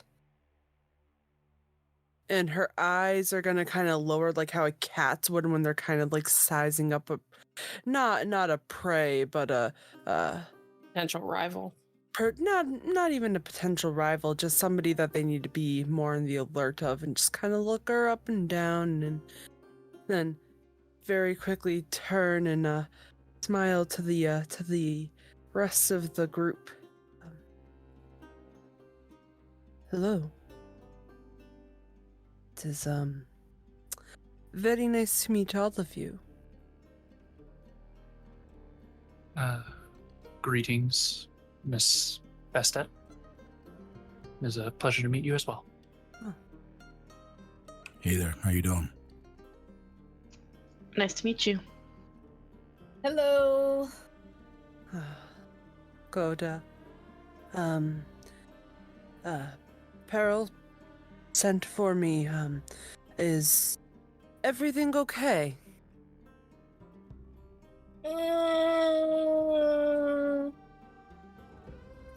Is everything okay?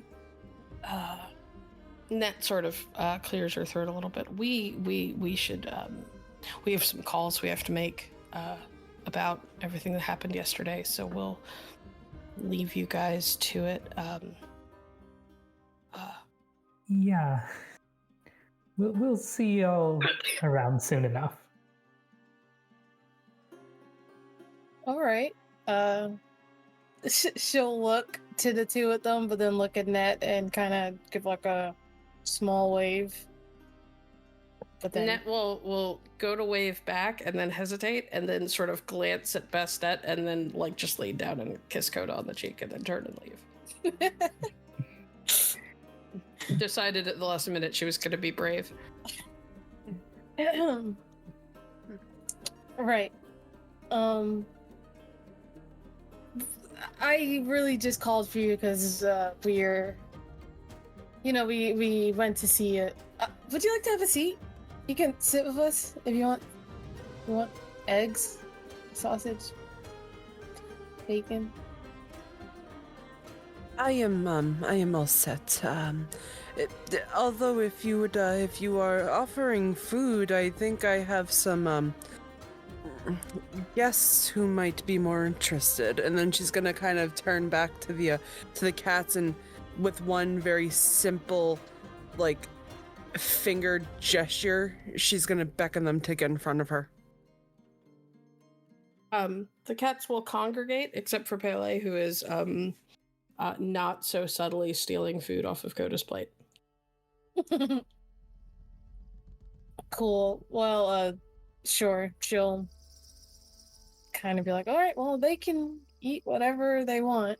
And she's gonna kind of actually look at the group awkwardly and then go, well, so we've been going through a lot. Obviously there was well, not obviously, but I figured since you're a god, you kind of just know what's happening, but I guess not. So we have been facing this Scion of Loki, and that was a big issue we had. And I also was told by a Sybil that something you once fought is rising from the sands, and I have to put it back to sleep. So I figured, you know what? Might as well ask the OG if she has any idea of what's going on. So I reached out to you, and also it's just nice to have maybe some godly advice, whether you're my mom or not. And I'm sure the group might have other questions and stuff. So I'm reaching out to you for help. You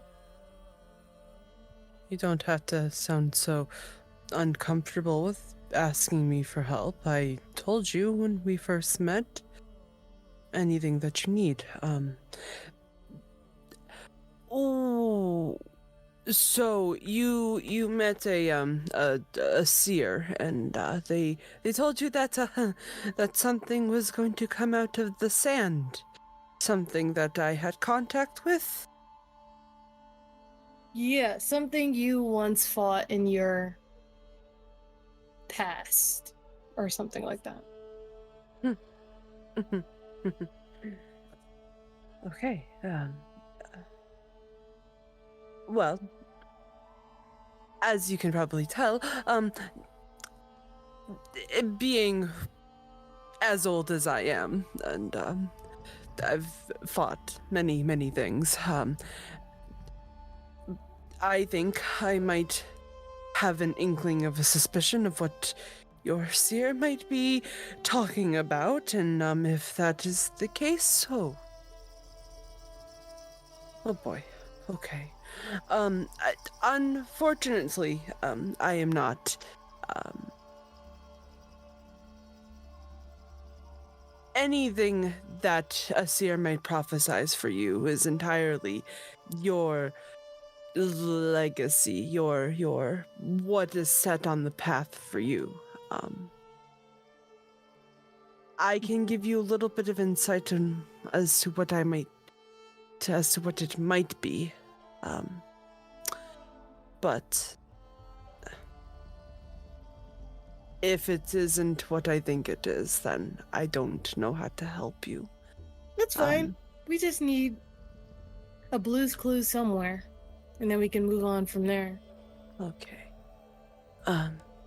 Well, this might be a good time to brush up on your Egyptian history, I guess. And then she's gonna look directly at the professor and give a bit of a coy smile.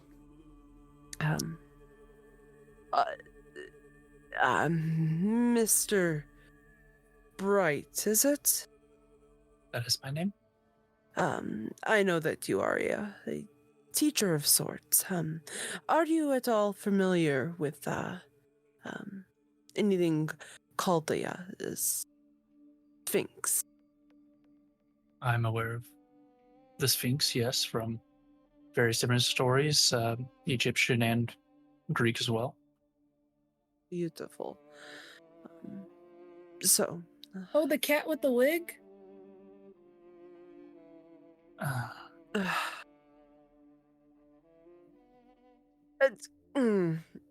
I will, sure, yes, cat with the wig. That, I'll give a more in-depth explanation later, don't worry. Thank you. So, there are, things in this world that are, bound by faith. Things in this world that, if completely destroyed, will, bring chaos and wreckage into the world as we know it. But if left alone to their own devices, will also bring wreckage incarnate into the world as we know it. What I believe you might have to come in contact with is one of those things. There are these statues in Egypt. We call them Sphinx, and obviously there are ties to Greek Sphinx and Egyptian Sphinx. Obviously, you're going to be dealing with them. Egyptian Sphinx. Basically, just to throw it out there, you are aware that all of the Sphinxes are linked together. They all come from the same place, regardless of where in the world they are. Yes.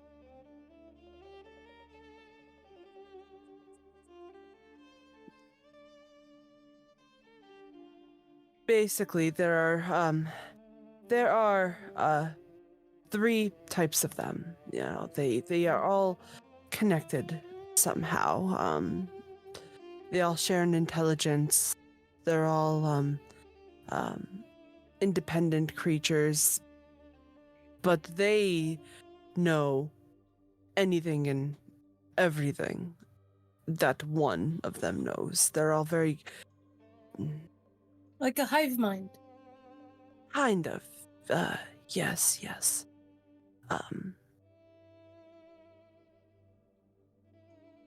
They are children of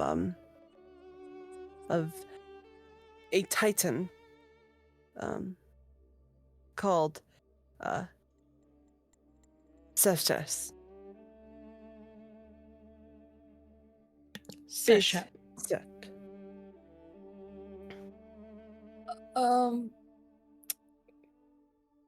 Can you spell that for me? Sesheps.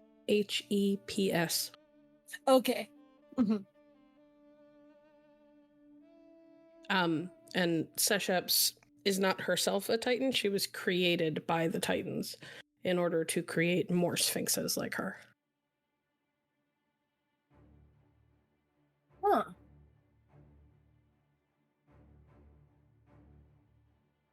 So, basically, what happens when she is able to do as she pleases? She is every 6 months or so able to create more of these sphinxes. Like I said, they kind of share an intelligence. They are very, very dangerous. Mostly because we kind of bound them to protect and kind of watch over all of the lands. To kind of go more in depth, when we put her down to the ground, we kind of built a limestone, almost like rock, to kind of keep her under, because we can't technically kill her, because if we do, bad things will happen. things that I can't really get into, and the reason that we can't kill her, but we can't keep her up in this world are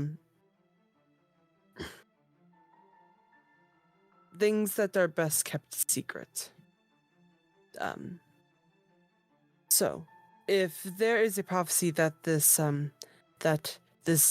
entity is coming back up after maybe thousands of years it's been, you need to find a way to put her back underground.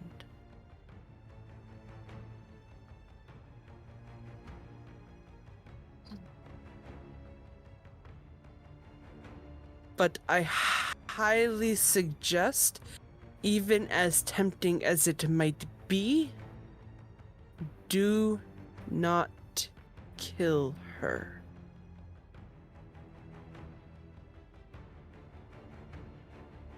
All right. I don't want to get into why it is important that you do not kill her, but let's just say if she dies, that could be the end of, well, it's a little bit hard to decipher if it's the project as a whole or all of mankind, but it's one of the two. So either your friend and my dearest Coda dies, or everybody dies.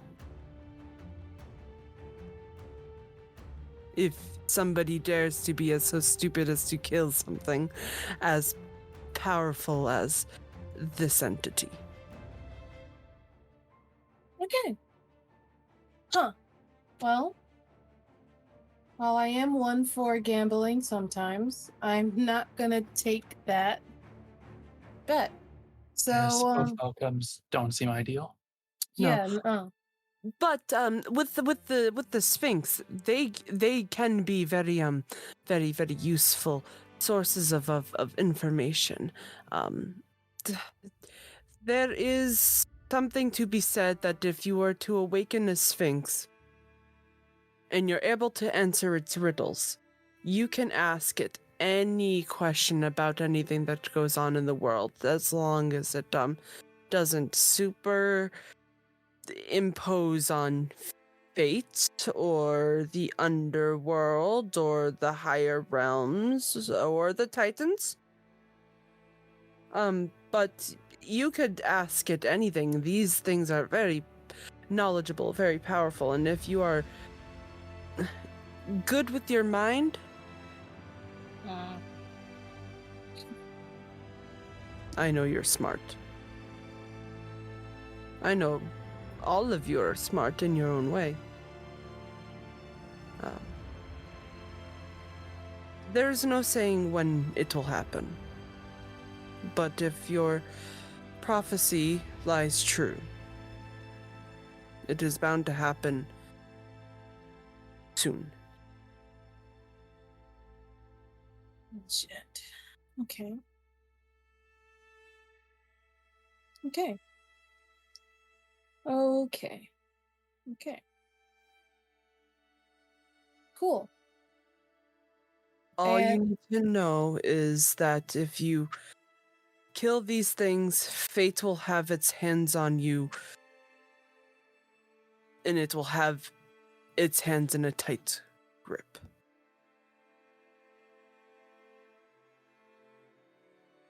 Okay. And she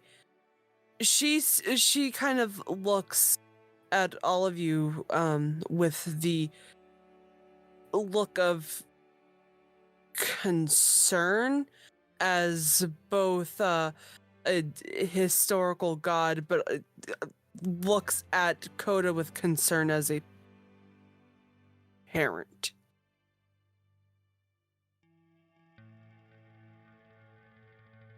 If it does, kill the Sphinxes. Do not kill the Sphinx. Do not kill their mother. Because if you kill their mother, that is when all hell breaks loose. So they say.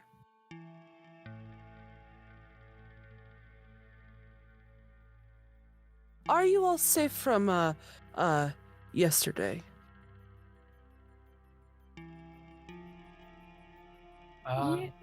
Yeah. As much as we can be, I think. Yes, my words exactly. Right.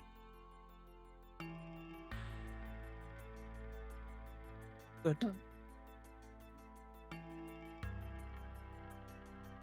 Your little friend, your friend told me everything. And she looks down at Pele, and kind of gestures him to kind of come on her lap. He looks reluctant, mostly because he's eating, but he'll hop up onto the table and kind of very gingerly walk across it, stop long enough to grab a piece of sausage, and then move over to climb into your lap.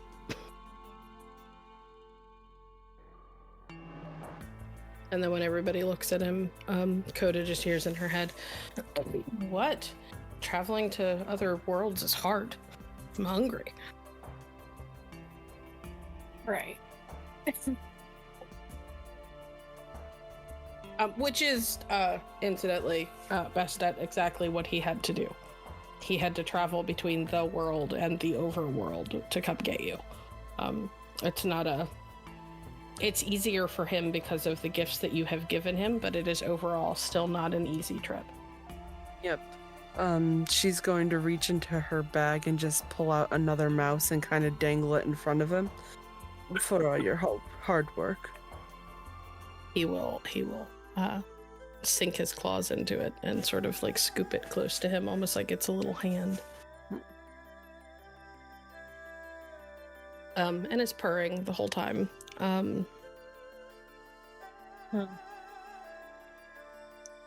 So, I know you mentioned you're not too involved with, like, all the stuff that happens with other pantheons. How much do you know about, like, Loki and stuff?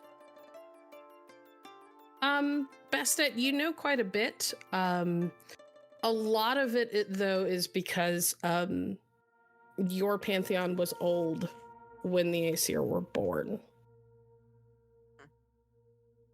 You were walking the deserts before Odin was even thought of.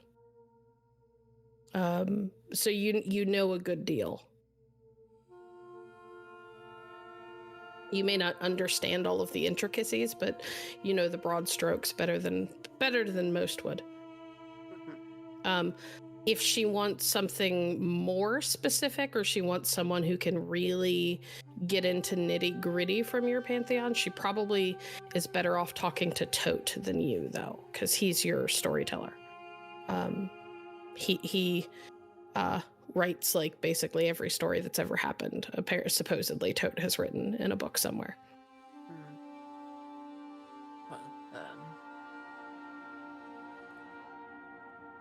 Let's just say I know enough to give you maybe a general understanding of Loki.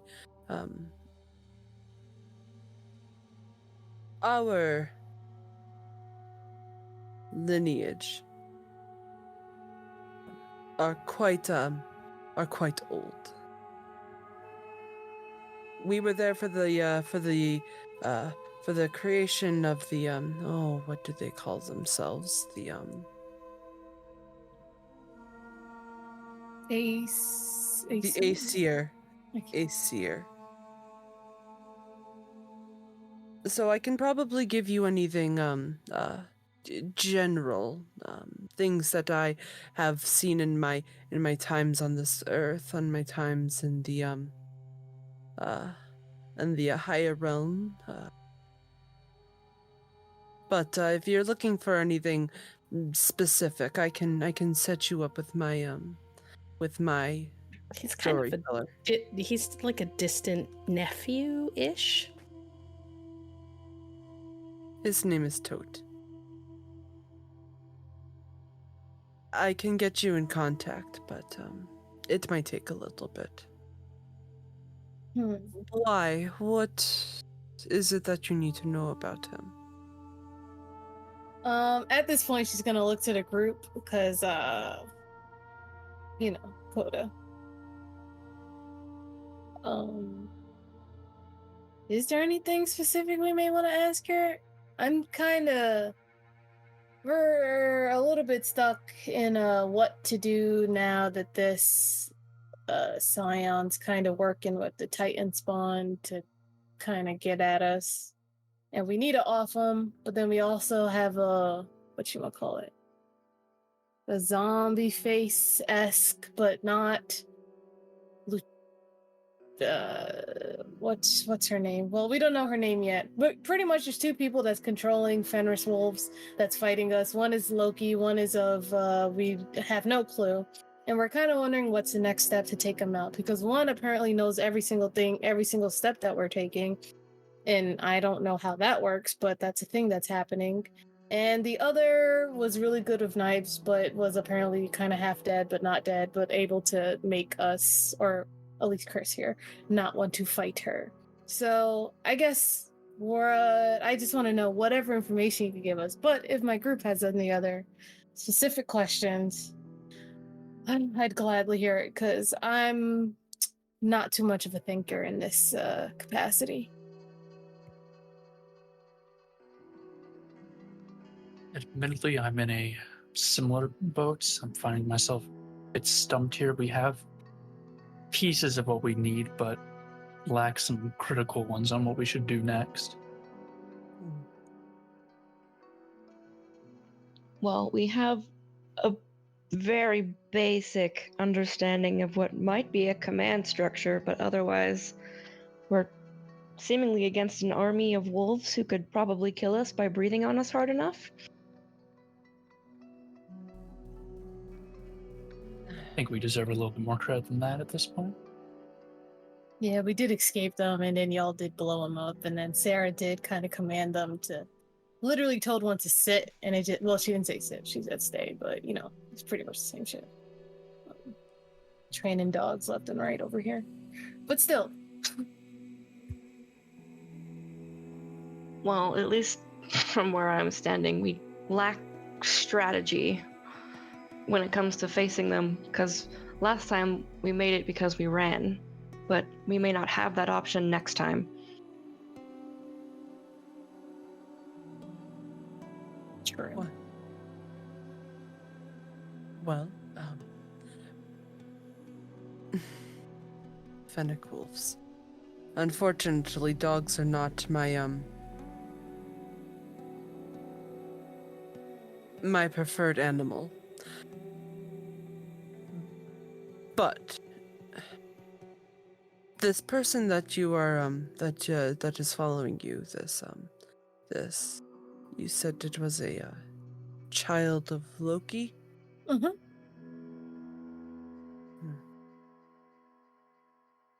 One of the few left.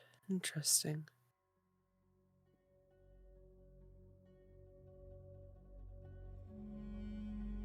I do not know if you are all aware.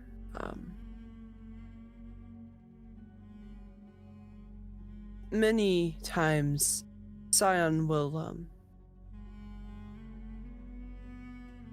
switch out and go fight for the Titans, due to lack of their own personal structure.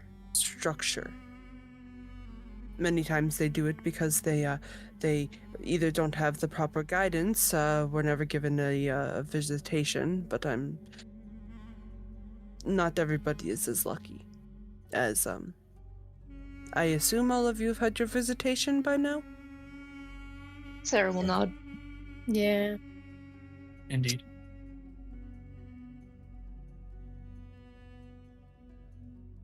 Sometimes when they aren't given the same benefit, and they are awakened from one thing or another, they will turn to whatever means they have to gain some form of control or power, or at least a step in any direction. And sometimes when they are left to their own devices to figure out what they need to do on their own, they don't have their full potential, which might be a good thing for all of you. It means that you're able to play to the weaknesses that if he doesn't have any guidance or have any, shall I say, structure, you might be able to use that to your advantage. He might say that he's able to track your movements and all of what, and know what your next moves is, or what your next moves are. But if you are able to find a way to counter that and trace him and figure out what his next moves are, you might be able to get the advantage. I do not know. And she looks to not her kid, not to everybody who's not her kid. I do not know what gifts you have been bestowed upon. But it is also a good thing to remember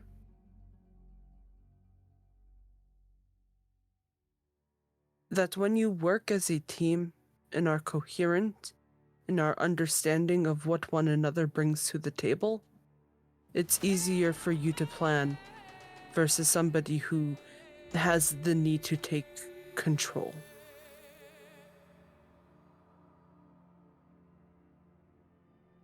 Of whatever it may be.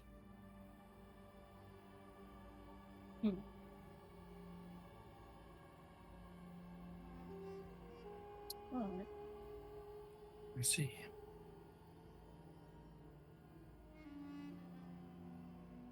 I think that's doable. Track them down in a way that we can. Lead them to a place that we set. And hit him when he least expects it. There are ways to lure people in with a false sense of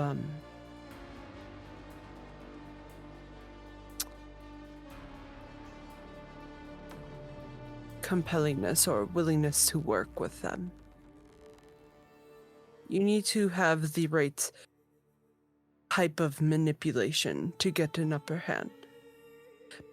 Think like a cat. Cats are really good at getting what they want, when they want, and they're good at acting like they want something, and then the moment that it's right, they can turn around and attack.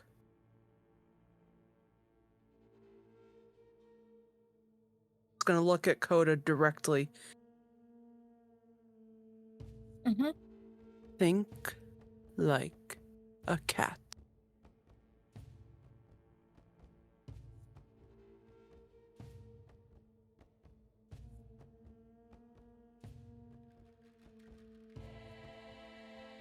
And then give her the you'll figure it out soon enough look. Thank you, Mom.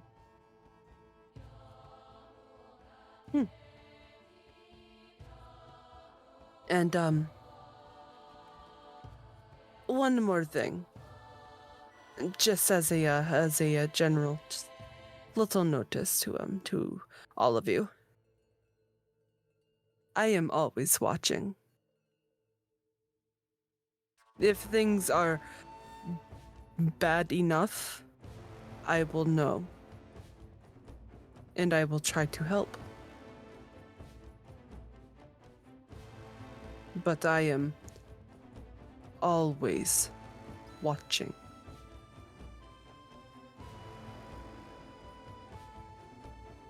Then she gives a slightly unsettling smile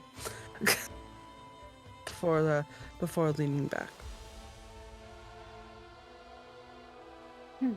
If there is anything else that I can do, though,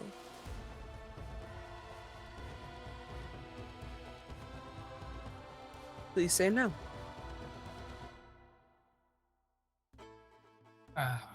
Nothing of particular note comes to my mind. Yeah, no. Nothing I can think of. I can dig in and see if I can get you any more information on this child of Loki and child of,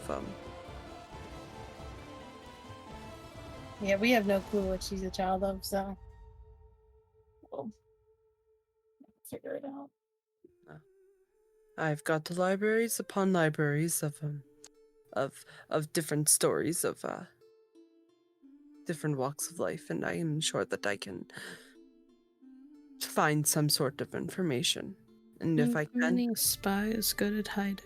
Comes from Pele.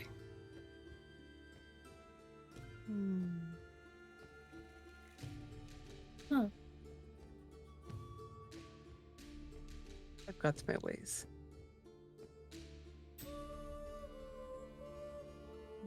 But if there's nothing else that I can do for you. And this time she's going to actually reach into her bag and pull out a card and hand it over to Coda. Here's a more direct way to get a hold of me. It is a lot of work on our little friend here to come and fetch me every time you need something. If I am down here managing my businesses and you need me in a pinch, give me a call. Okay. Just gonna pick up the cat and put it back on the table. Indignant meow. It was a very pleasure to meet all of you. And I do wish you luck on the rest of your tasks. I must be going, though. Business calls, and a lady like me never takes a break. Right. Well, thank you for your time, miss. Thanks. Yes, thank you. She's gonna kind of walk up to Coda and just rest a hand on her shoulder, give it a tight squeeze. And she's just gonna lean in and whisper in her ear, "By the way, Net's a good girl, but if she does hurt you, I will rip her in half." You know, thank you. And then with another squeeze of the shoulder, she'll let out a small little whistle, and all of the cats will just kind of begin to congregate around her again. And the Persian cat will kind of hop back up on her shoulder, and as she leaves, it's just gonna kind of turn its head around to look at the group and just stare at them as they walk out. As just a small reminder, Dakota, I have eyes in the back of my head.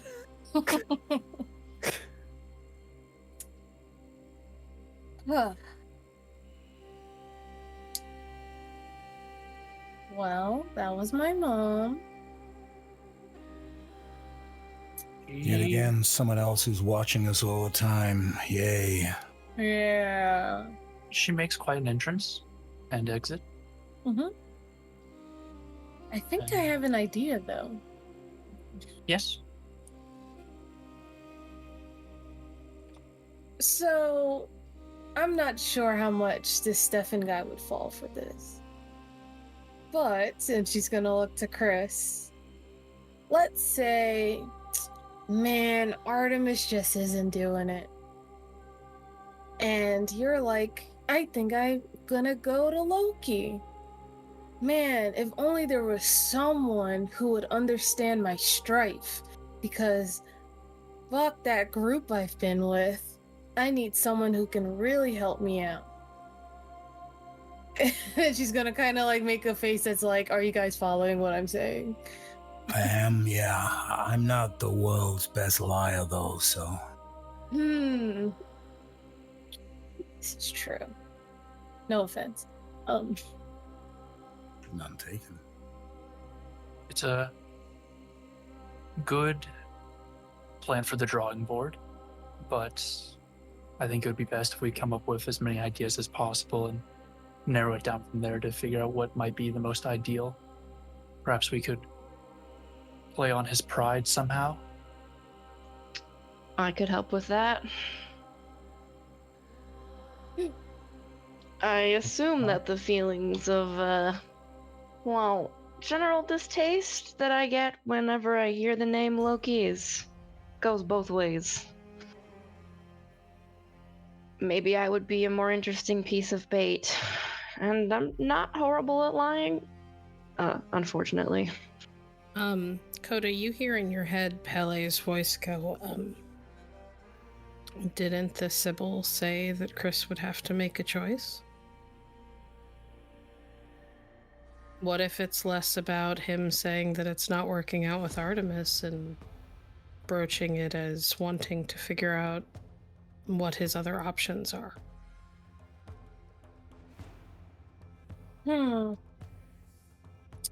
It is his brother. See, that's what I'm talking about. She says it out loud, but then realizes that no one else heard kitty cat. You just hear a heavy sigh in your head, like, no one else can understand me, Coda. She'll look to Sarah and then look to Kris and kind of be like, we can do a double whammy. Sarah, obviously, I'm sure they despise you for some long history nonsense shenanigans. So you could be the, we want to take you down, and Kris can be looking into what the heck Loki's got to offer. And maybe they might be like, oh, well, prove to me that you're actually, I don't know, some dumb shit. They could just be like, prove to me that you're not, that this isn't some ploy. And I don't know, Kris can do a little, he doesn't have to beat you up, but, you know, y'all can have a battle, a showdown. Homeboy can think that he's got the upper hand, and then we swoop in and kick his ass respectively. That's a really good idea, actually. And if Kris has an in and garners some trust, he could help orchestrate some things from the inside, get on Stefan's good side, and well, have any of you read Othello? Yes, I remember that one. With Desdemona or Ophelia, I can't remember. But it was a sad lady inside of it that died. It was Desdemona, Ophelia's Hamlet, but anyway, point being is Kris would be our metaphorical Iago, and Stefan would be the Othello of this plan. Yeah, but guys, I'm not an actor, I'm a musician. True. This is very true.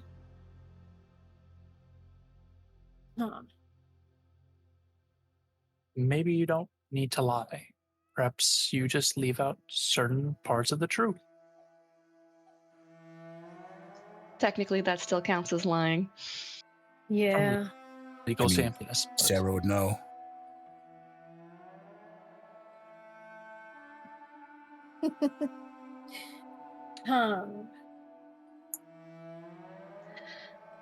There are a few techniques I know that could help. If you were to meet this Stefan while out of breath, say if I were to chase, or all of us were, in some kind of showdown, she'll give some air quotes, then it would be harder to tell.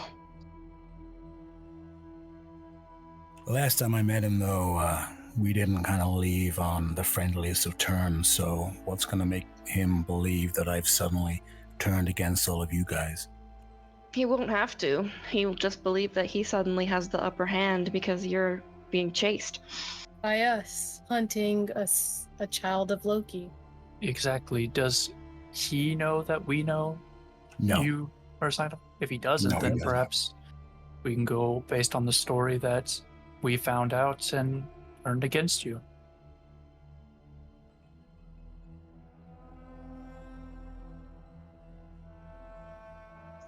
But then Kris looks behind, okay. Sorry, go ahead. but then behind us is probably a lot of weapons that do explosive damage. Much like his own plan that almost took out Net.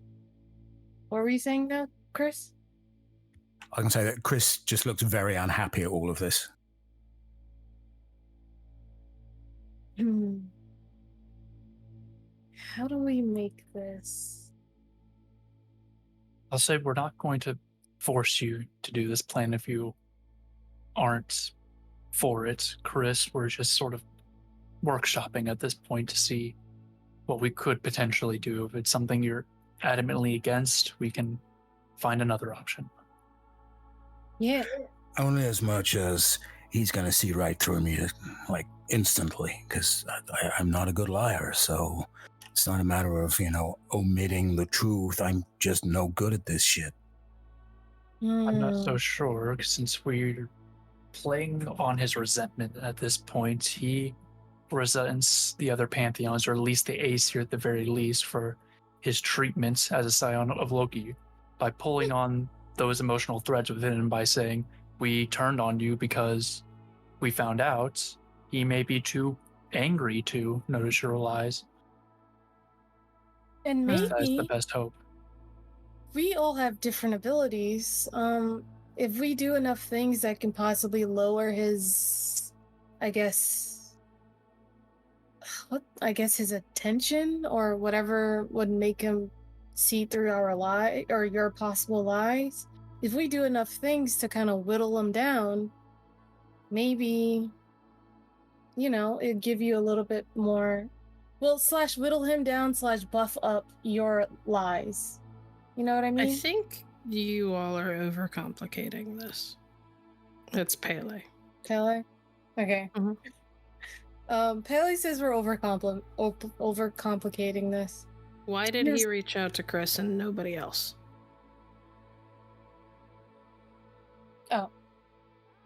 He says, why did he Kris, why did he only reach out to you?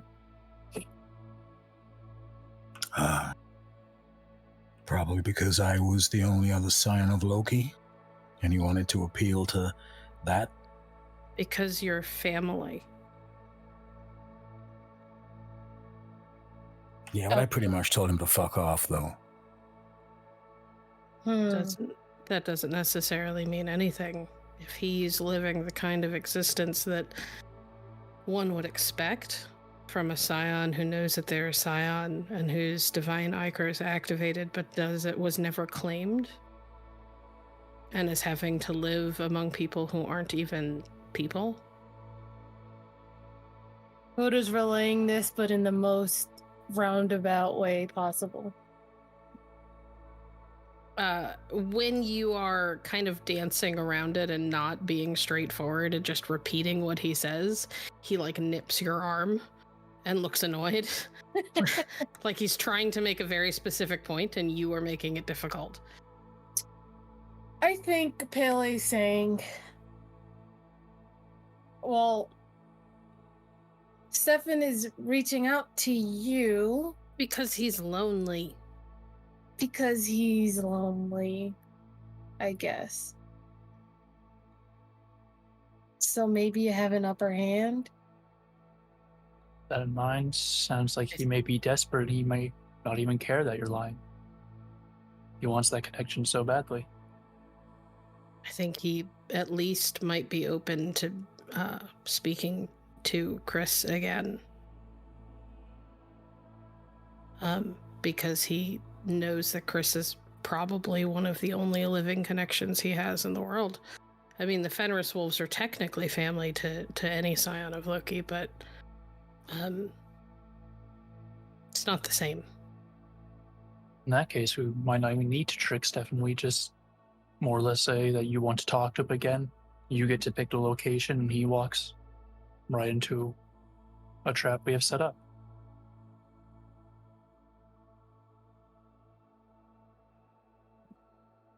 Pele sort of reaches out with a paw and just sort of touches Oliver's arm, like just this little moment of approval, like finally somebody gets it. Thank you. There's a purr, and then he will drop what's left of his mouse on your plate. Oh, that's all right. You can have the rest. We'll just slide it back over. It's a very nice gesture, though.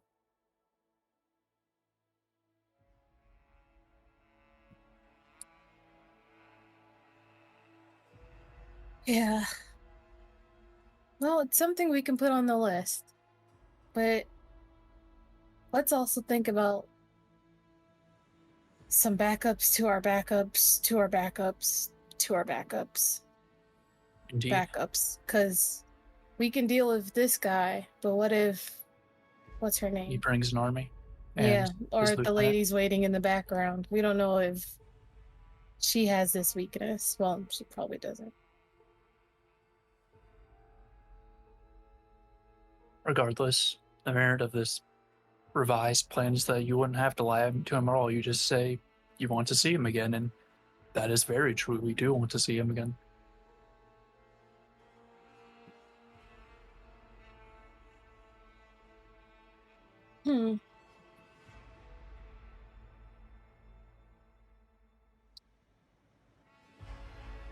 And at the very least, I'm pretty sure he wants to get rid of Sarah.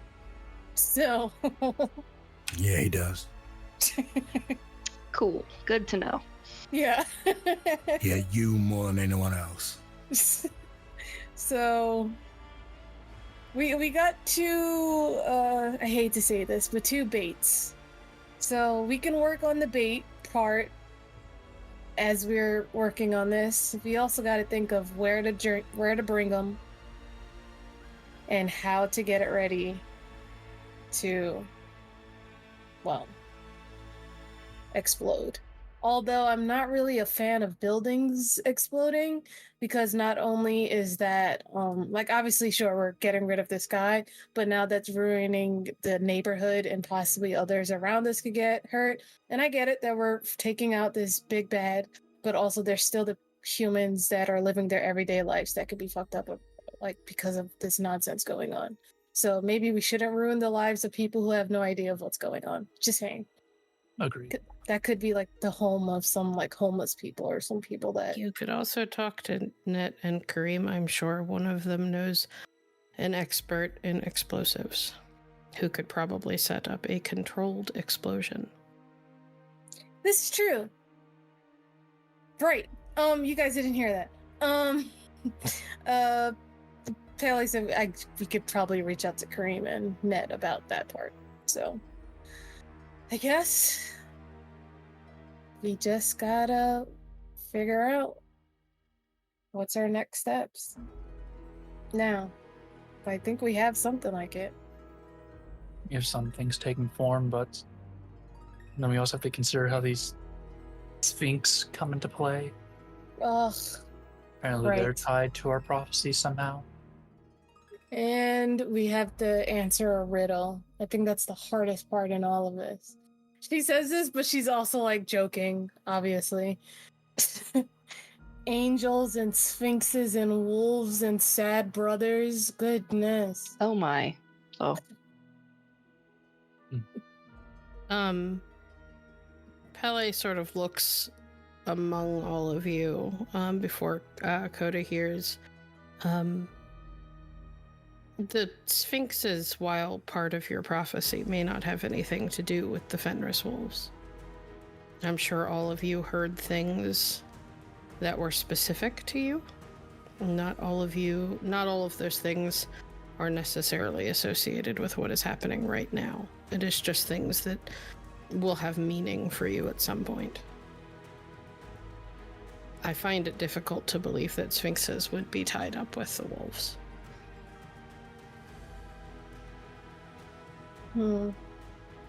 Yeah, I should just keep it in mind, though. Because... Right, again, Pele was saying that Sphinxes may not immediately be a problem, but...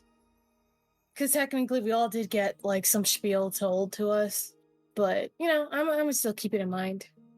Yeah. Because literally anything could be after us.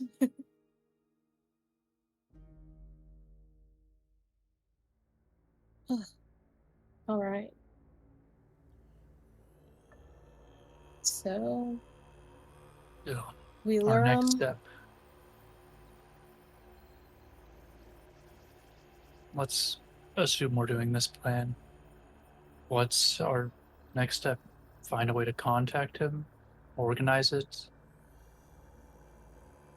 That's even if we're truly going to go through with this. Like I said, Kris, if it's not something you want to do, since you would be a key part of the plan, we're not going to force you. We can find something else that could work.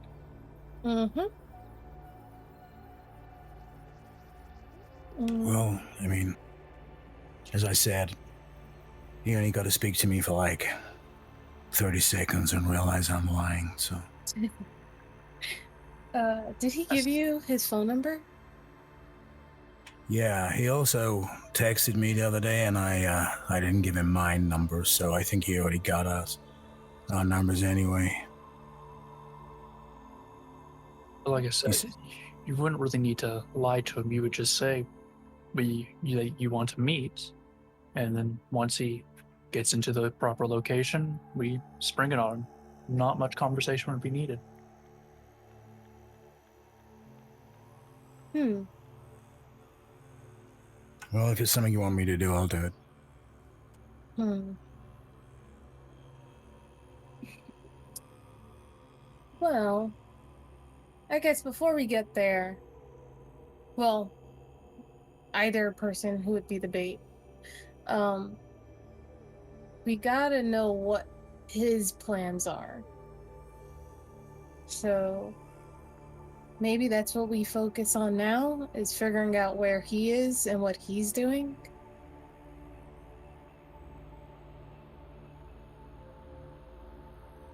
Because we can also run our thoughts by Ned and Karim and see if they can give us any other additional insight. Yes. And see if maybe Karim knows anyone that can backwards hack a phone. Because then we can I'm sure, I don't think he'd be dumb enough to keep the same phone on him. Because that's how you get caught. So I feel like he should have a burner phone. But if he doesn't have a burner phone, maybe we can work backwards, see where he was or last was. And work from there. Well, assuming he's expecting or at least hoping to hear from Kris, switching phone numbers would not be the best way to go about that. That's true. So he probably still has the same phone number, so we could probably work backwards. And at least that can help us find where he is. And I'm not sure how your fate thing works. I'm not sure either. Yeah, that's true, right? Because we did literally just get into this. But maybe we can figure out if any one of us is fate bound to him. And maybe we can work backwards that way to see a little bit more into what he's doing. Most likely candidate for someone who's fate bound to him would be Kris, but I'm not sure if I can work off of his threads. I think it has to be based off of mine. Possibly. Again, I'm not totally sure on this. And I may already have some loose connection to him. I might not. We may all have a connection to him if we're destined to go toe-to-toe with him. So because of this, I can attempt to track him, but there's no guarantees. Would you like to attempt to see if you can figure out if one of you has a tie to him already? If I can try, then I'll certainly give it a shot. Or Doesn't hurt to try. Let me open your sheet.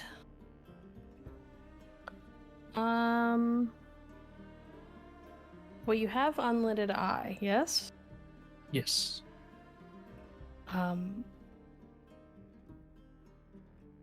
Does it cost you legend to activate that? It cost me willpower. Okay, so I would activate unlidded eye. To start with. All right. You can give that a shot as I'll pull out the book, flip through it, finding the right page, and sort of just activating this magic to look at myself and all my compatriots, sort of see this magic and fate resonating from them. Okay, I'm just double checking the rules of the spell. Just to make sure that I remember. Okay, so the first thing that you see are the threads that tie the four of you together. You each have threads leading from, Oliver has a thread that leads from him to each of his friends. Like, each friend has their own thread. These are thicker than normal. They're not crazy thick, but they're thicker than most of the ones that you see. And then there are, as you kind of focus past those to others, you notice that there is a different, I shouldn't say a different, the thread that runs between Kris and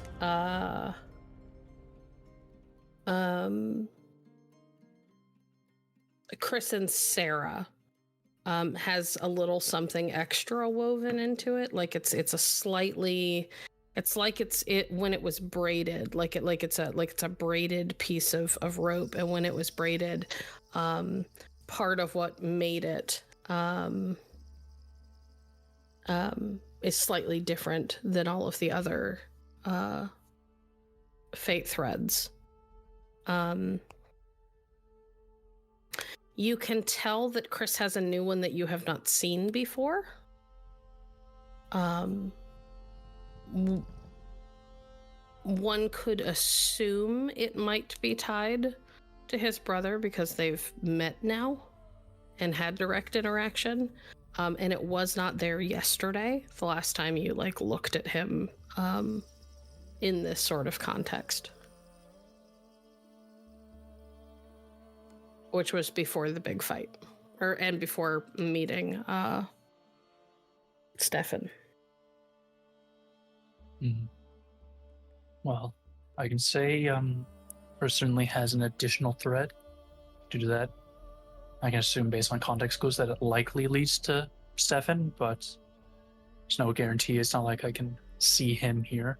There's also a strange sort of, the thread's a bit different connecting Kris and Sarah together. It's like braided almost. It's different than the other ones I'm seeing. What? Why? I don't know. I'm not knowledgeable enough with this. Make an int occult roll. Let's see if you can figure out more about it.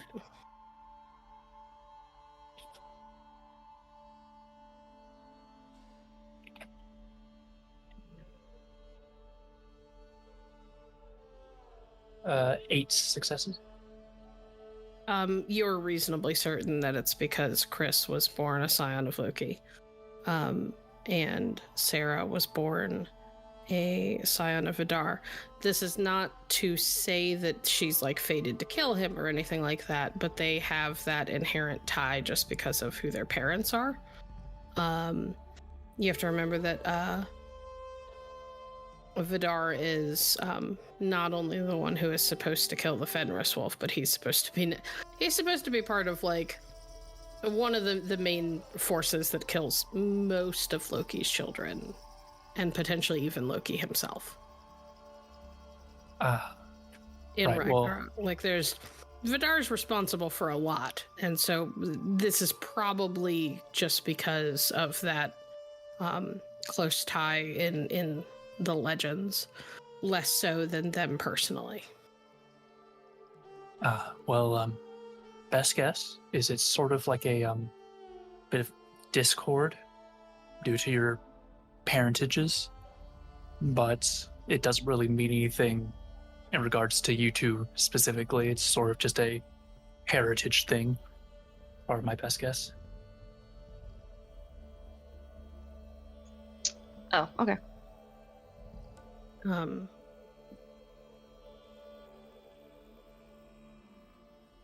The kind of implication is that fate may try to pull them down a very particularly dark path.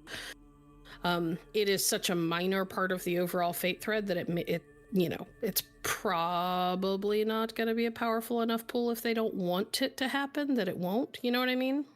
Mm-hmm. But there is the chance and there is the likelihood that fate will at least try to nudge them in that direction. I will give a warning, however.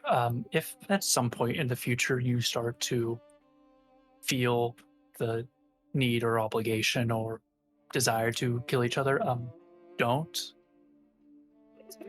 Just don't. Okay.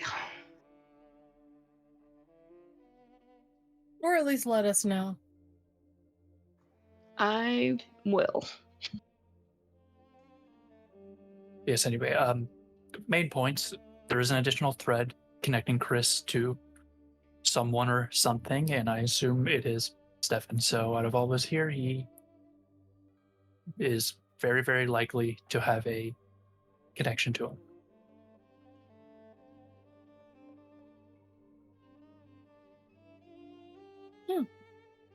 What we do with that now is something we need to work out. Yeah.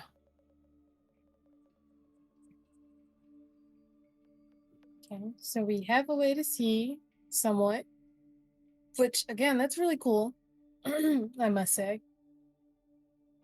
So we have that. We could ask Net and Karim about, well, explosives and a place to do it.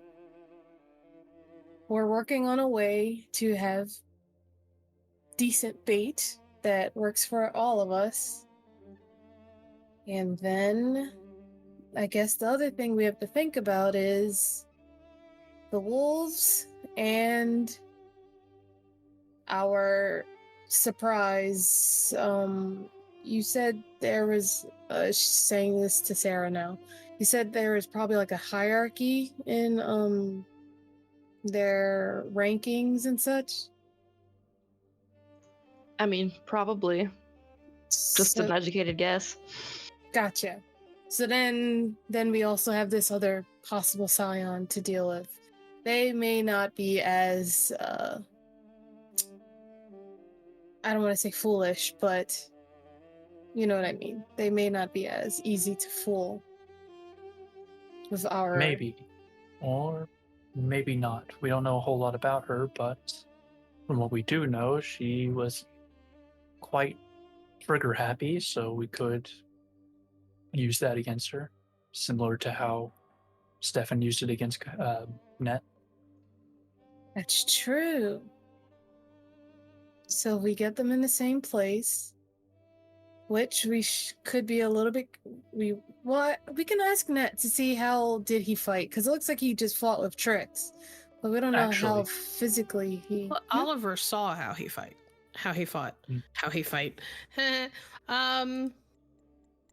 Oliver, make me Oh. Let's do int and any fighting skill.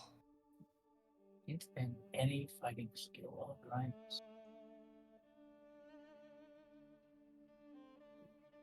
And I'm looking at your sheet. Hold on.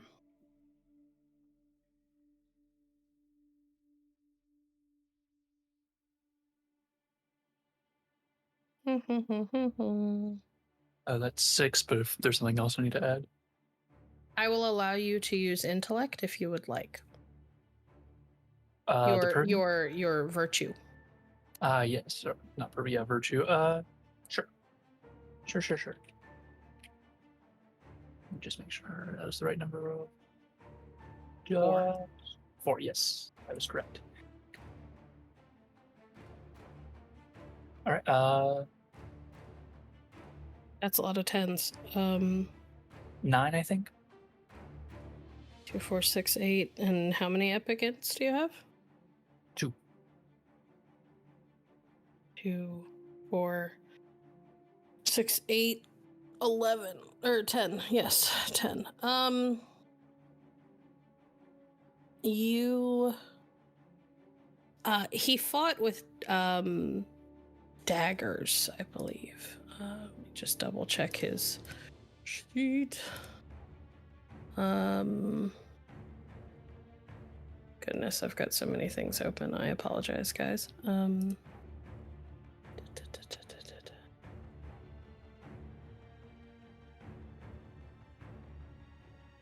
Yeah, he fought with daggers, and he used a lot of fire. The trickery came in towards the end. Like he drew her in before he set off the explosives. But before that, he had his blades catch on fire and would do stuff like he didn't seem hurt by the fire at all. And anytime something small caught on fire, it seemed like he could make it stronger or dampen its effects. Once or twice you even saw him kind of get close to one little fire and then reappear up against another one. Like he was teleporting from one fire to the next. Right. Well, he was nowhere near the stronger combatant, but he had some tricks that Net didn't have. Net mostly kept up because she's fast. Right. In terms of actually being in physical combat with him all the time. Yeah. So from what I saw in my vision, he used daggers. He had a sort of affinity for flame. He had some kind of measure of control over it, and compared to Net, he seemed like the weaker combatant, but had his trickery on his side. But thinking about it, I think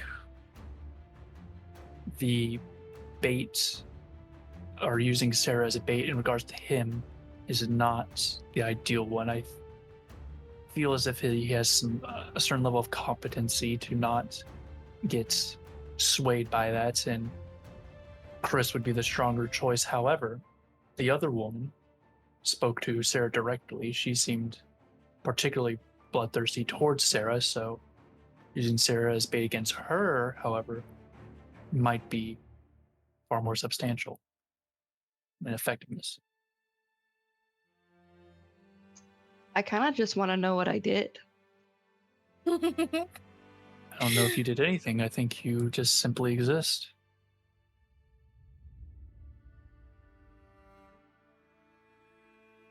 Dang. In regards to her, she hates you just for existing.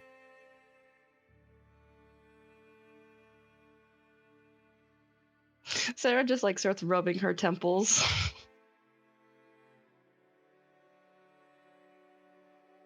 My best assumption is it has something to do with both you being an Aesir, which they seem to be quite angry towards for being rejected by them effectively, or neglected is a better term, but also with you being a Scion of Vidar, the person who is meant to survive, and I guess as a sort of way to prove that wrong, they want to get rid of you. They don't think it's fair that you get to survive, so they want to stop it. Coda hears in her head, it is not uncommon for grudges against the parents to fall upon the children in this life.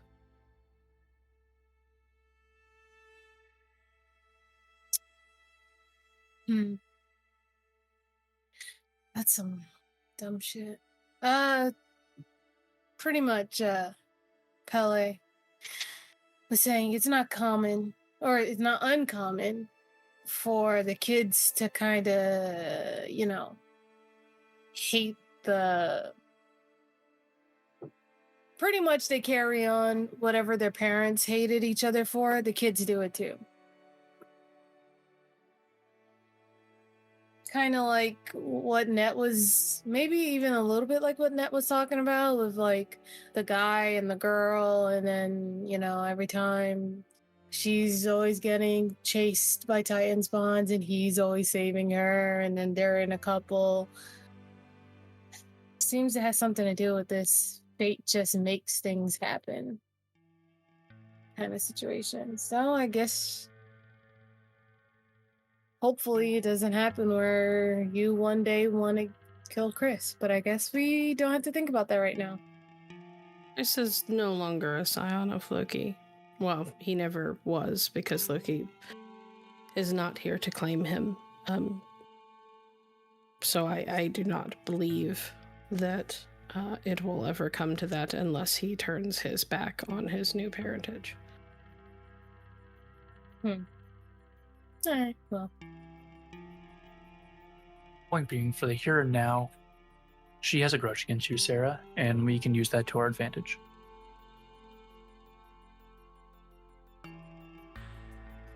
Well, speaking of that, following that pattern, who's usually the one that defeats Loki? According to Story of Ragnarok, turn that over to Kris. You would likely know.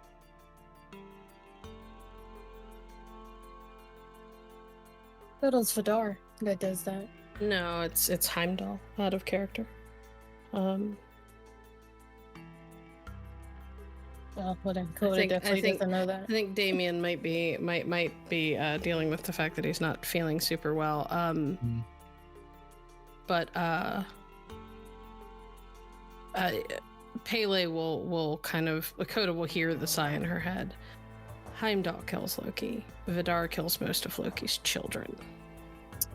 Pele says Hagen does. Heimdall. Heimdall is the one. I mean, I didn't think lactose intolerance would get a god, but the possibility was always there. Listen, we're not all invincible. But yes, if a cat could heavy sigh, you're all sure that Pele is doing it. Heimdall, and I believe he said Loki just, Hold on, I'm so sorry, y'all. My cat has been trying to hop on my chair this entire time.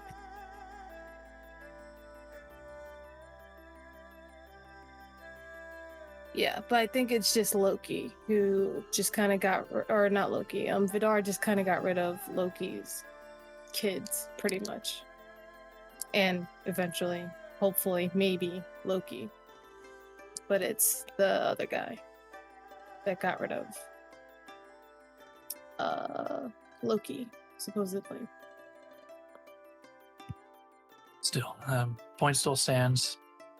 They don't like you because of your father, and that gives you an advantage against them.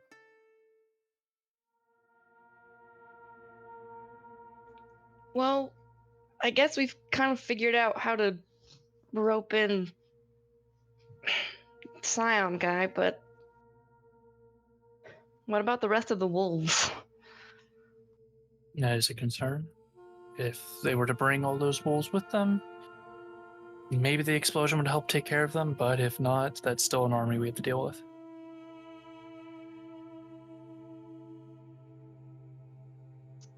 Fire seemed to work well last time, and I will say it again, Hobby Lobbies are mostly abandoned.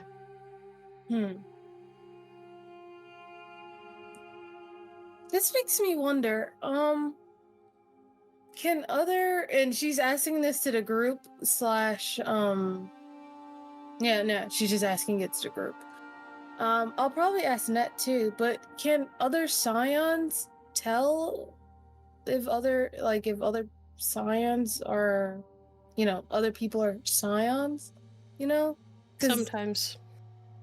Because maybe he's the reason why lately Titans or the Titan spawns have been able to find other, Scions or little baby Scions. So that could slow down this whole thing that's been happening lately. At the same time, well, no, the Sphinx, maybe that's a far reach.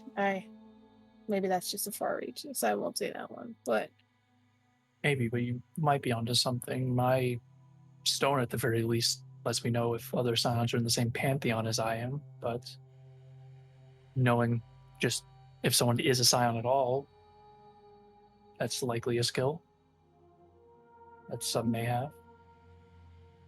You have been told a few times now that it was believed to be impossible that someone could tell apart an awakened or visited Scion and one who was not. Or, you know what I mean?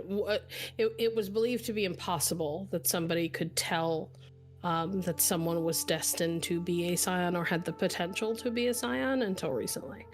This is very new, and none of the gods understand how it's happening. Yep. Yeah. And that part of why gods leave their children rather than raising them is because it is actually safer to have that child go out into the world and live as a normal part of mortal society away from any sort of divine influence. Because you guys have seen what can happen if things get dangerous and dicey. You guys have lived through that. So, yeah, they said that it was not only unusual, it was completely unheard of that somebody could figure out who was meant to be a Scion before they became a Scion.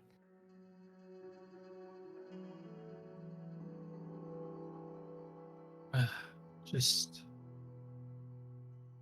feels as if we have too many blank spaces in our knowledge. Makes it hard to know what we should do next. We have this plan coming together, but the next step that we actually take, I'm not sure.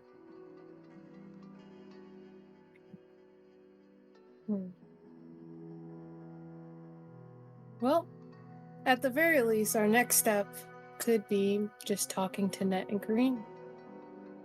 Because at the very least, we know what we roughly want to do. So if we just let them know, because they've been doing this for a while now, then they can start finding explosives / finding a place where we can lure stuff in, and maybe having more experienced brains can help us whittle out or fill in some of the cracks that we don't have filled in yet. Agreed. And also, my mom, it feels weird saying that. My mom did say that Sarah should probably also reach out to her to Vidar as well, because he may know a little bit something about getting rid of pesky dogs. So, that might help too, and we might have a little bit of guidance there. Yep. And maybe your dad too. Maybe we all reach out to our parents. I was not given a way to contact Dogma, I'm afraid. Oh. But should he have any vital information to tell us, I'm sure he'll make himself known. This is true. You may not have a direct tie to Ogma, but you do know a very easy way to get a hold of your, shall we say, auntie? The scariest auntie to ever auntie? I could potentially use the book to contact the Morgan. Or, like, any Corvid, really. Especially crows. Or if I find a particular bird, I could do it as well. Okay, so let's start with the easiest and least scary of the options, which is tell Ned and Karim about this. And then, depending on what we learn from there, reach out to our respective divine patrons and get as much information as we can. Mm-hmm. As Oliver says that, Sarah will actually whip out her super awesome mystical phone and pull out the business card she was given and shoot off an email to Vidar. Okay.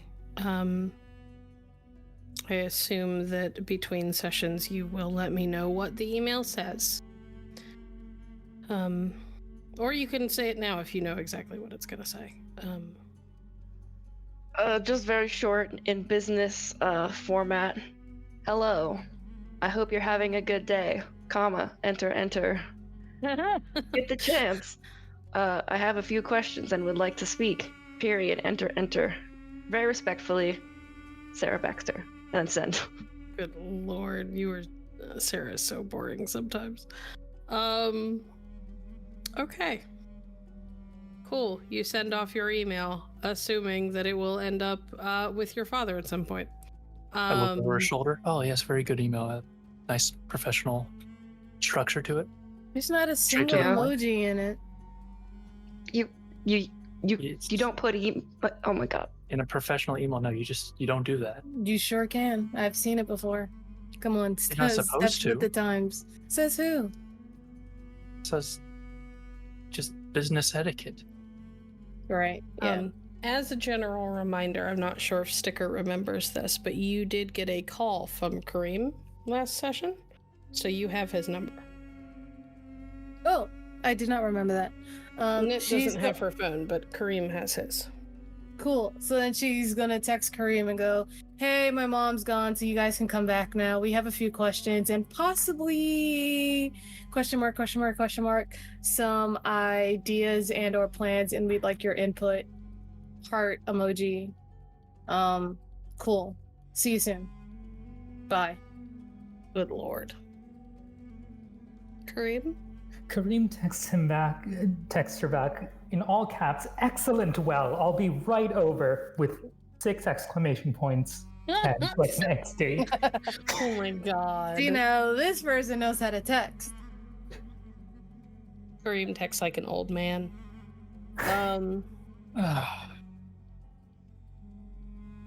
It takes about 10-15 minutes before Karim and Net show back up. Net is in clothes that are obviously hers and not just clothes that were like bought or provided by the hotel. She went out and found like a head wrap type thing that's around her head now. And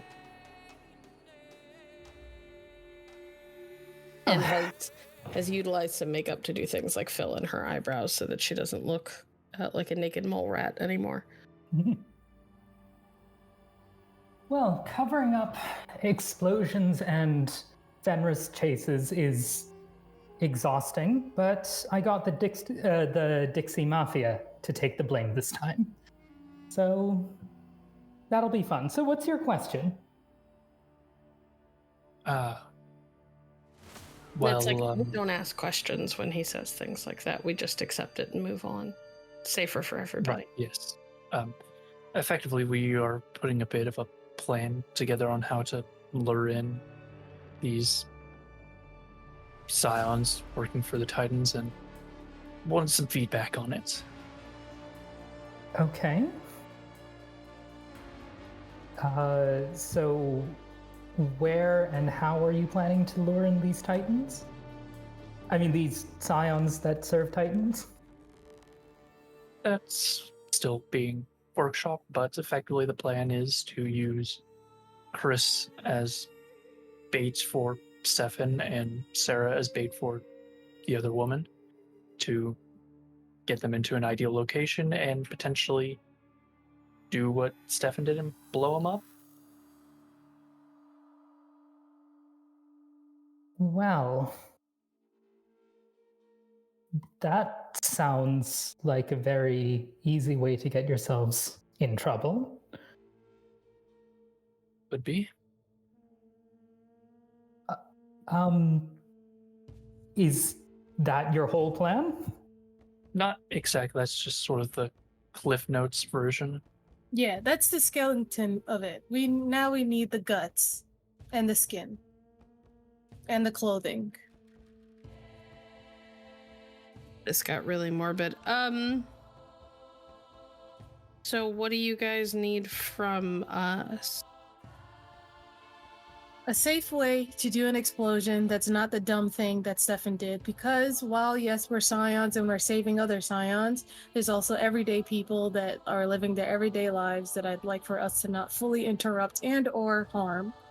And two, you need someone who can set up controlled explosions. Yes. And two, a good place to do this.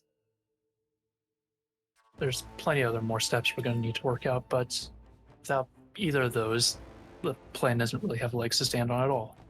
I mean, I can't think of a good place to set up an explosion or to lure in a rogue Scion, but I guess the best place would probably be an ambush in the Wildwoods, right? You know, far from civilization. Or if you want to risk I mean, if we're using explosives though, and you do it in the woods, you're risking forest fires And possible animals being hurt. Abandoned places and cities are always a thing. There's always some derelict building or warehouse. We just have to take the time to make sure that there's no like squatters. Mm-hmm. Yeah, is there any places that are like scheduled to be torn down anyways? So then we're just kind of... I mean, there's always places like that. It just depends on what city you want and things like that.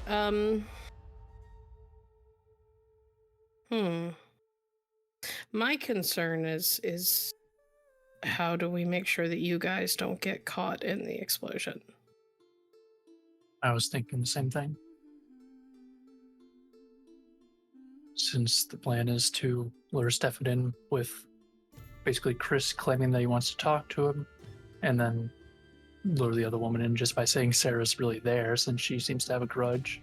But then if we're going to ignite the explosion, we need to make sure the two of them are not in the radius. And how do you guys keep them in one place? Well, long enough to actually kill them. Also, how are you guys going to handle the fact that fire doesn't hurt him? Right.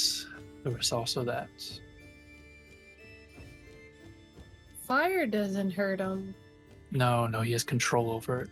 But... I saw that. That's sloppy on my part. He's got more than control on it. He can teleport from one fire to the other. He could be out of there before the building comes down. So, fire may not hurt him. But fire... Well, we could use fire to lead him to a place that he can't escape from. And then we just, I don't know, crush him. Or shrapnel and wire might be able to hurt him, depending. That too. Because I'm not saying that the rest of the explosion can't hurt him, but if there's fire around, he's gonna be able to get away. Yeah, so we use controlled fire. So I've seen this in a couple of movies where, they'll like have a trail of gasoline or something like that. If he thinks, wow, look at this fire that I'm gonna follow, I'm gonna use this to get out. Wow, those kids are so stupid. Little does he know, we're leading him to the actual trap. So a trap within a trap within a trap. So he goes to this place where he thinks, oh, I'm gonna escape out the back door. Bam! Locks him in and we crush him. Or another explosion or something triggers. Water dumps out of a bucket or something. He gets trapped and you gotta play with your prey. So he thinks that he knows what's going on, but all that's actually happening is that we're just leading him into another trap. Okay, I love that you're having fun with this, but this is not... What if we used gas? What if we trapped him somewhere in an enclosed location? No fire at all, just toxicity. Yes.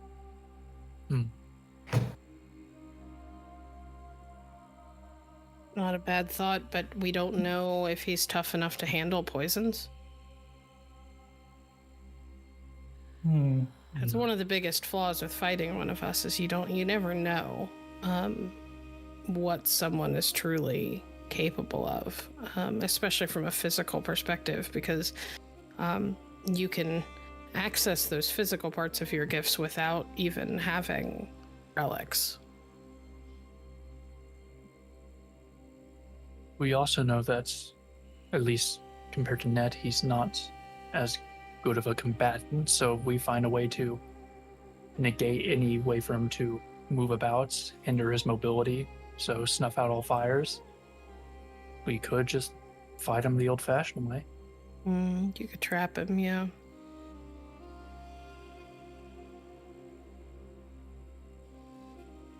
One-on-one, I could take him, but then that means leaving somebody to deal with the wolves. If we flip the script, though, you guys fight him. I don't love the idea of luring a Scion of Loki into a trap in general, though. I mean, there's always the risk that, a god of lies and tricks would have, passed on the ability to sort of anticipate whatever we would be planning. We'd never know. Well, I mean, we can't know. I mean, that's kind of the whole thing, right? There's always going to be a level of uncertainty. This isn't one of those things we can go in knowing exactly every angle, unfortunately. If only because this is a Scion of Loki and he's an unclaimed Scion, so we don't know the full extent of everything he can do. We don't know, I know what he's capable of in close combat because I've fought him. But we don't know what he's going to have planned or what he would necessarily have anticipate or figure out. But I will say this, from what I know of the Aesir, and honestly most pantheons, is that the biggest downfall of any god is the fact that they are at their core people. You need to target the thing that makes him a person, not just a Scion. Yes. We were target the thing that's closest to his heart, whatever that is. If he seems really attached to the wolves, use the wolves against him. If he, I don't know, if it's a pride thing, you could try and play on his pride, though I wouldn't hang my hat on that, because the things that he's proud of may not be anything that you would think about. What he wants is a connection with Kris.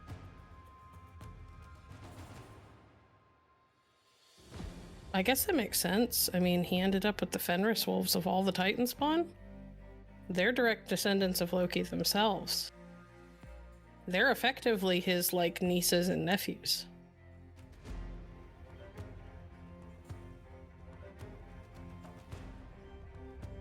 Sounds like his downfall is family.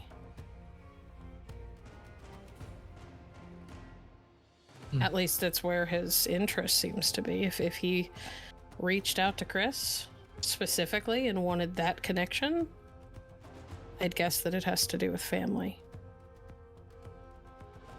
I agree.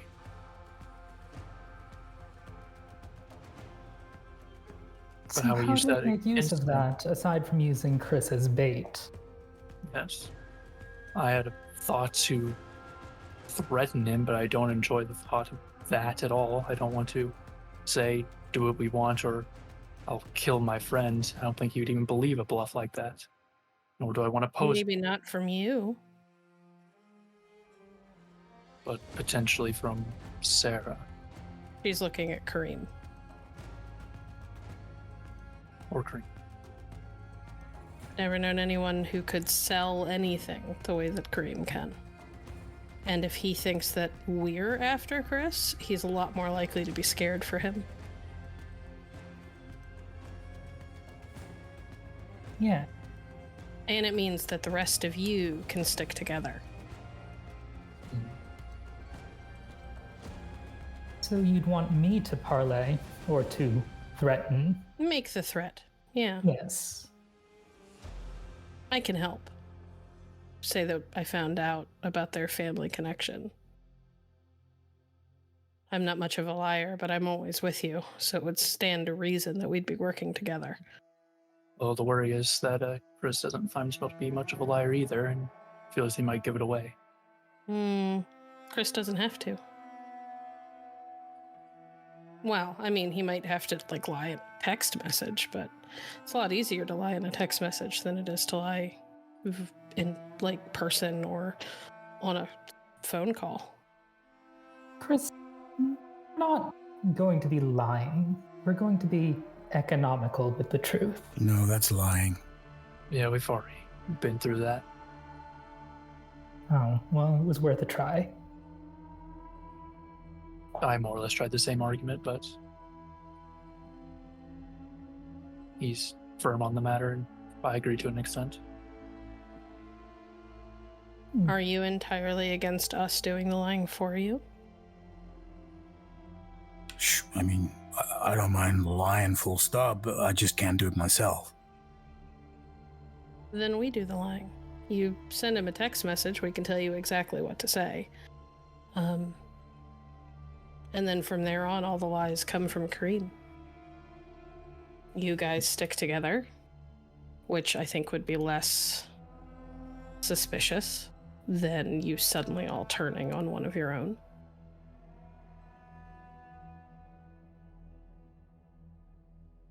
Make us the bad guys. We've proven we can handle the army. And we have a history with Stefan as well. Yes. You know, Decent he'd idea. remember us. He'd remember Net, certainly.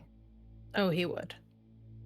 And it would be reasonable if, Net, you said that you wanted to harm Kris to get back at Stefan in some way. Yeah. Drop the news that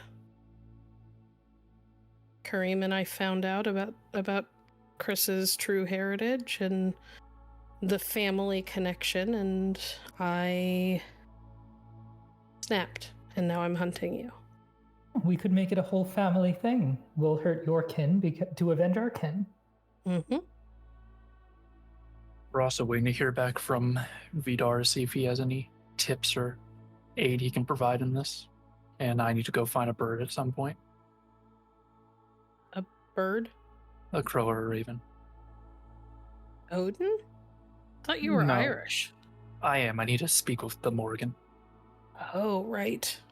She's Oh. scary. I try not to think about her. She's intimidating, but I enjoy her presence. It puts things into perspective. You're weird. So I've been told.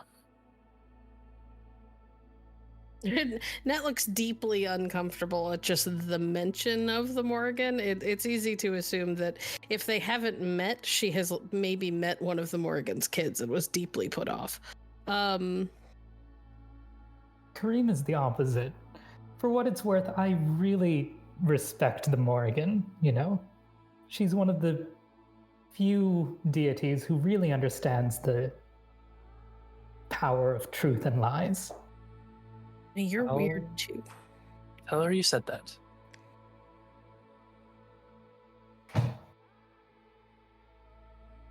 Okay. So we do the lying.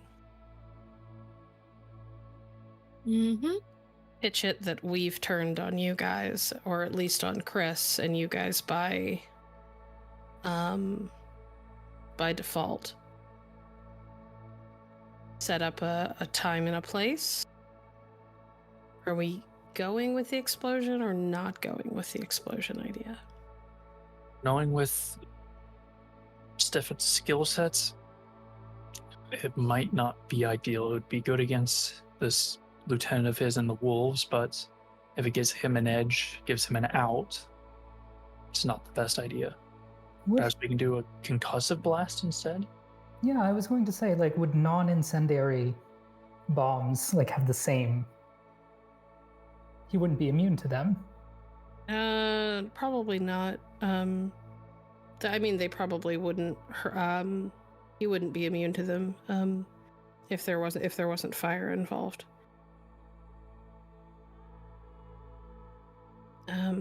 So you could probably do concussive stuff, sure.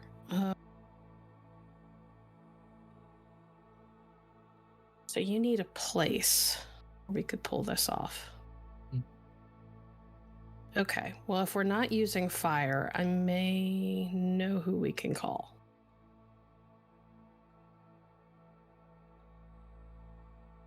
Great. I'm gonna have to owe him a few favors, but I think he'll let us utilize one of his places. Is this another Scion? Damon owns a lot of properties, and not all of them are worked all the time, so...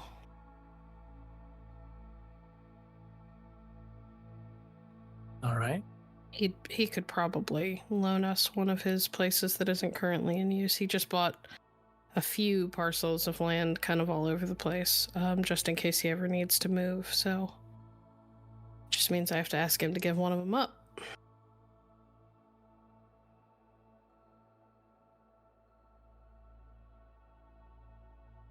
But as long as we're not anywhere he's growing, it shouldn't be a problem. Oh, we should have given him some of the blueberry moonshine from the Sybil. That sounds he yummy. Probably would have liked that, yeah. Could be a bargaining chip, but still, even though we're switching to a concussive blast, it's still a matter of how do we keep us outside of that blast, or at least be protected from it when it goes off to catch the others. If you know where it's coming from and how powerful it is, you know what kind of distance you need to keep. So you just have to get the specs from whoever the designer is.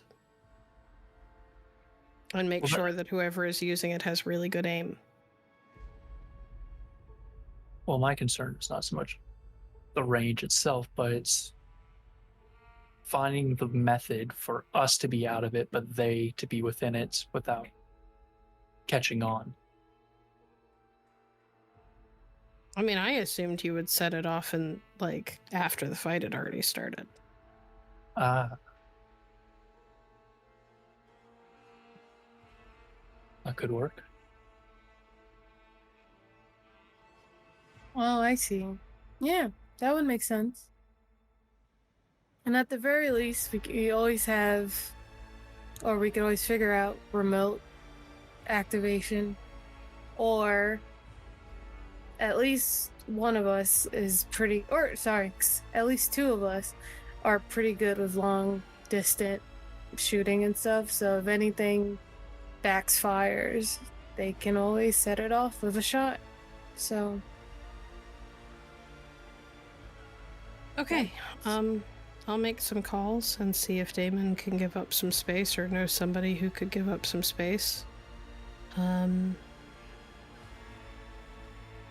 Karim, do you have some connections that could hook us up with the proper explosives? Sure, I'll call my wife. Perfect. Tell her I said hi. Of course.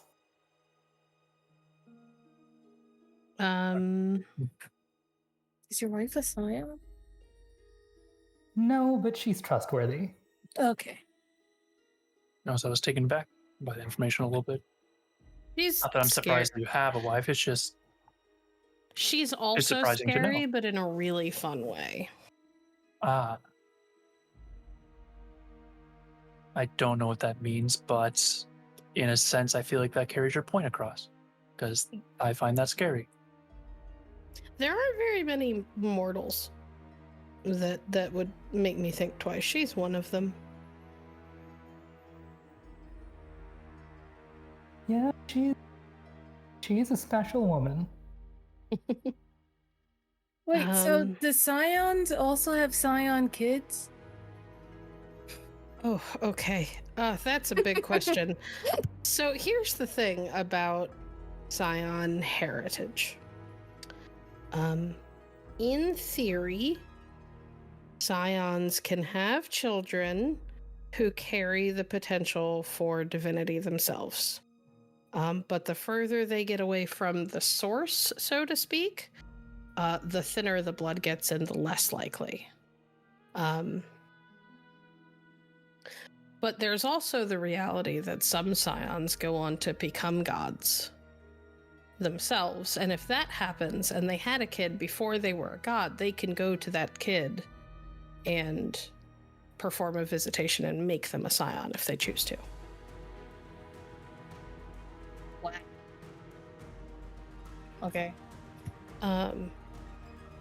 It's not completely unheard of that a god, shows up to like their grandchild and is like, hey, your dad was a Scion and you've got enough of my blood in you that I could make you a Scion too. It's not impossible. It's not something that happens a lot though.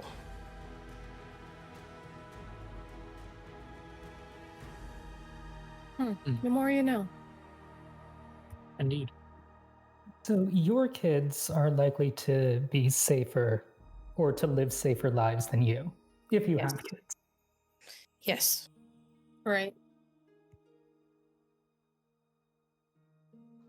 Yeah, but the fact that there's still a chance still bothers me. A chance, and the fact they're involved in our very dangerous lives is still a target on their backs, and that's a bit disconcerting. Well, let's stop thinking about our children to come and let's think about us who need to live for another day before we can even think about having children. Yes, right. And right. So those arrangements, you guys will handle those. I'm going to go find a bird, and we'll go from there, I suppose. Team break. Okay. Before we wrap up for the evening, we will have Oliver go find a bird. Oliver, how would you like to go about this? I am going to hope, for the moment, just sort of walk around and hope to find a cord of some kind. But if I can't do that, and it would make sense if I potentially can't, maybe see there's like a zoo nearby or something where corvids might be located. Well, so corvids are ridiculously common, right? It doesn't take a lot. You find your way to an open park. And you eventually find, you're not sure if they're ravens or crows, but they're definitely corvids. I will walk up to them, hoping they don't immediately fly away from me? Most of them do, but one of them that you notice as the others are kind of lifting off away from it is bigger, and its wings are just a little bit more they have a little bit more of that blue sheen that a lot of like a really dark black wings get, or feathers get. So they're a little bit more blue and a little bit shinier, and overall this bird is much bigger than the others, and it seems unusually calm when you walk up, and it just sort of regards you. Yeah, I'll sort of crouch down and reach into my jacket and kind of pull out like a breakfast bar I grabbed from the hotel and break off a piece and give it to the bird. Right, so assuming this works, if you could, I would like it if you could carry a message to the Morrigan whenever you can, that Oliver Bright would like to speak with her whenever she has the opportunity. There's a moment where the bird just seems to be interested in the breakfast bar and not you, and you almost think that maybe you should just get up and walk away, and then this weird like half-croaked voice answers. Do you wish to speak with her or with your father?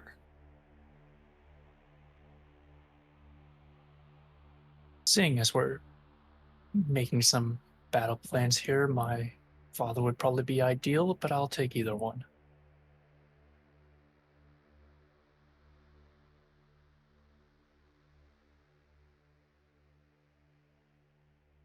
There's another long pause, and the bird doesn't seem to be paying you much mind before it kind of ruffles its feather and looks at you again.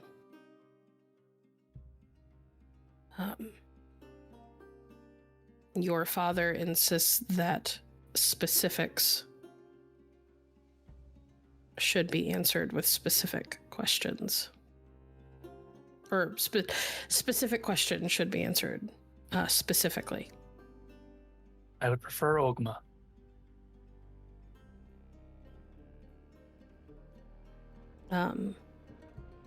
It kind of ruffles its feathers again, and then it kind of walks around you in the grass to where your pocket is and pecks at your pocket, like your pant leg pocket. Sort of reach in there and see if there's anything in there.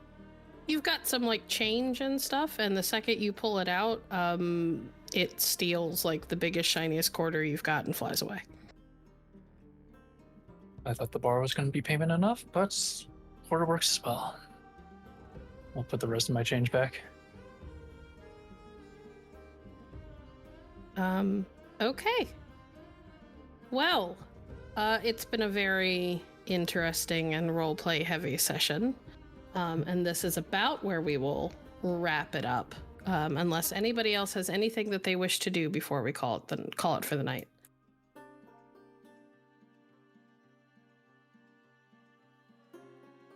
Nope. Okay. Well, thank you for joining us tonight, everybody. We look forward to seeing you next week when we see what other kind of trouble our Scions can get up to. Have a nice night. Bye.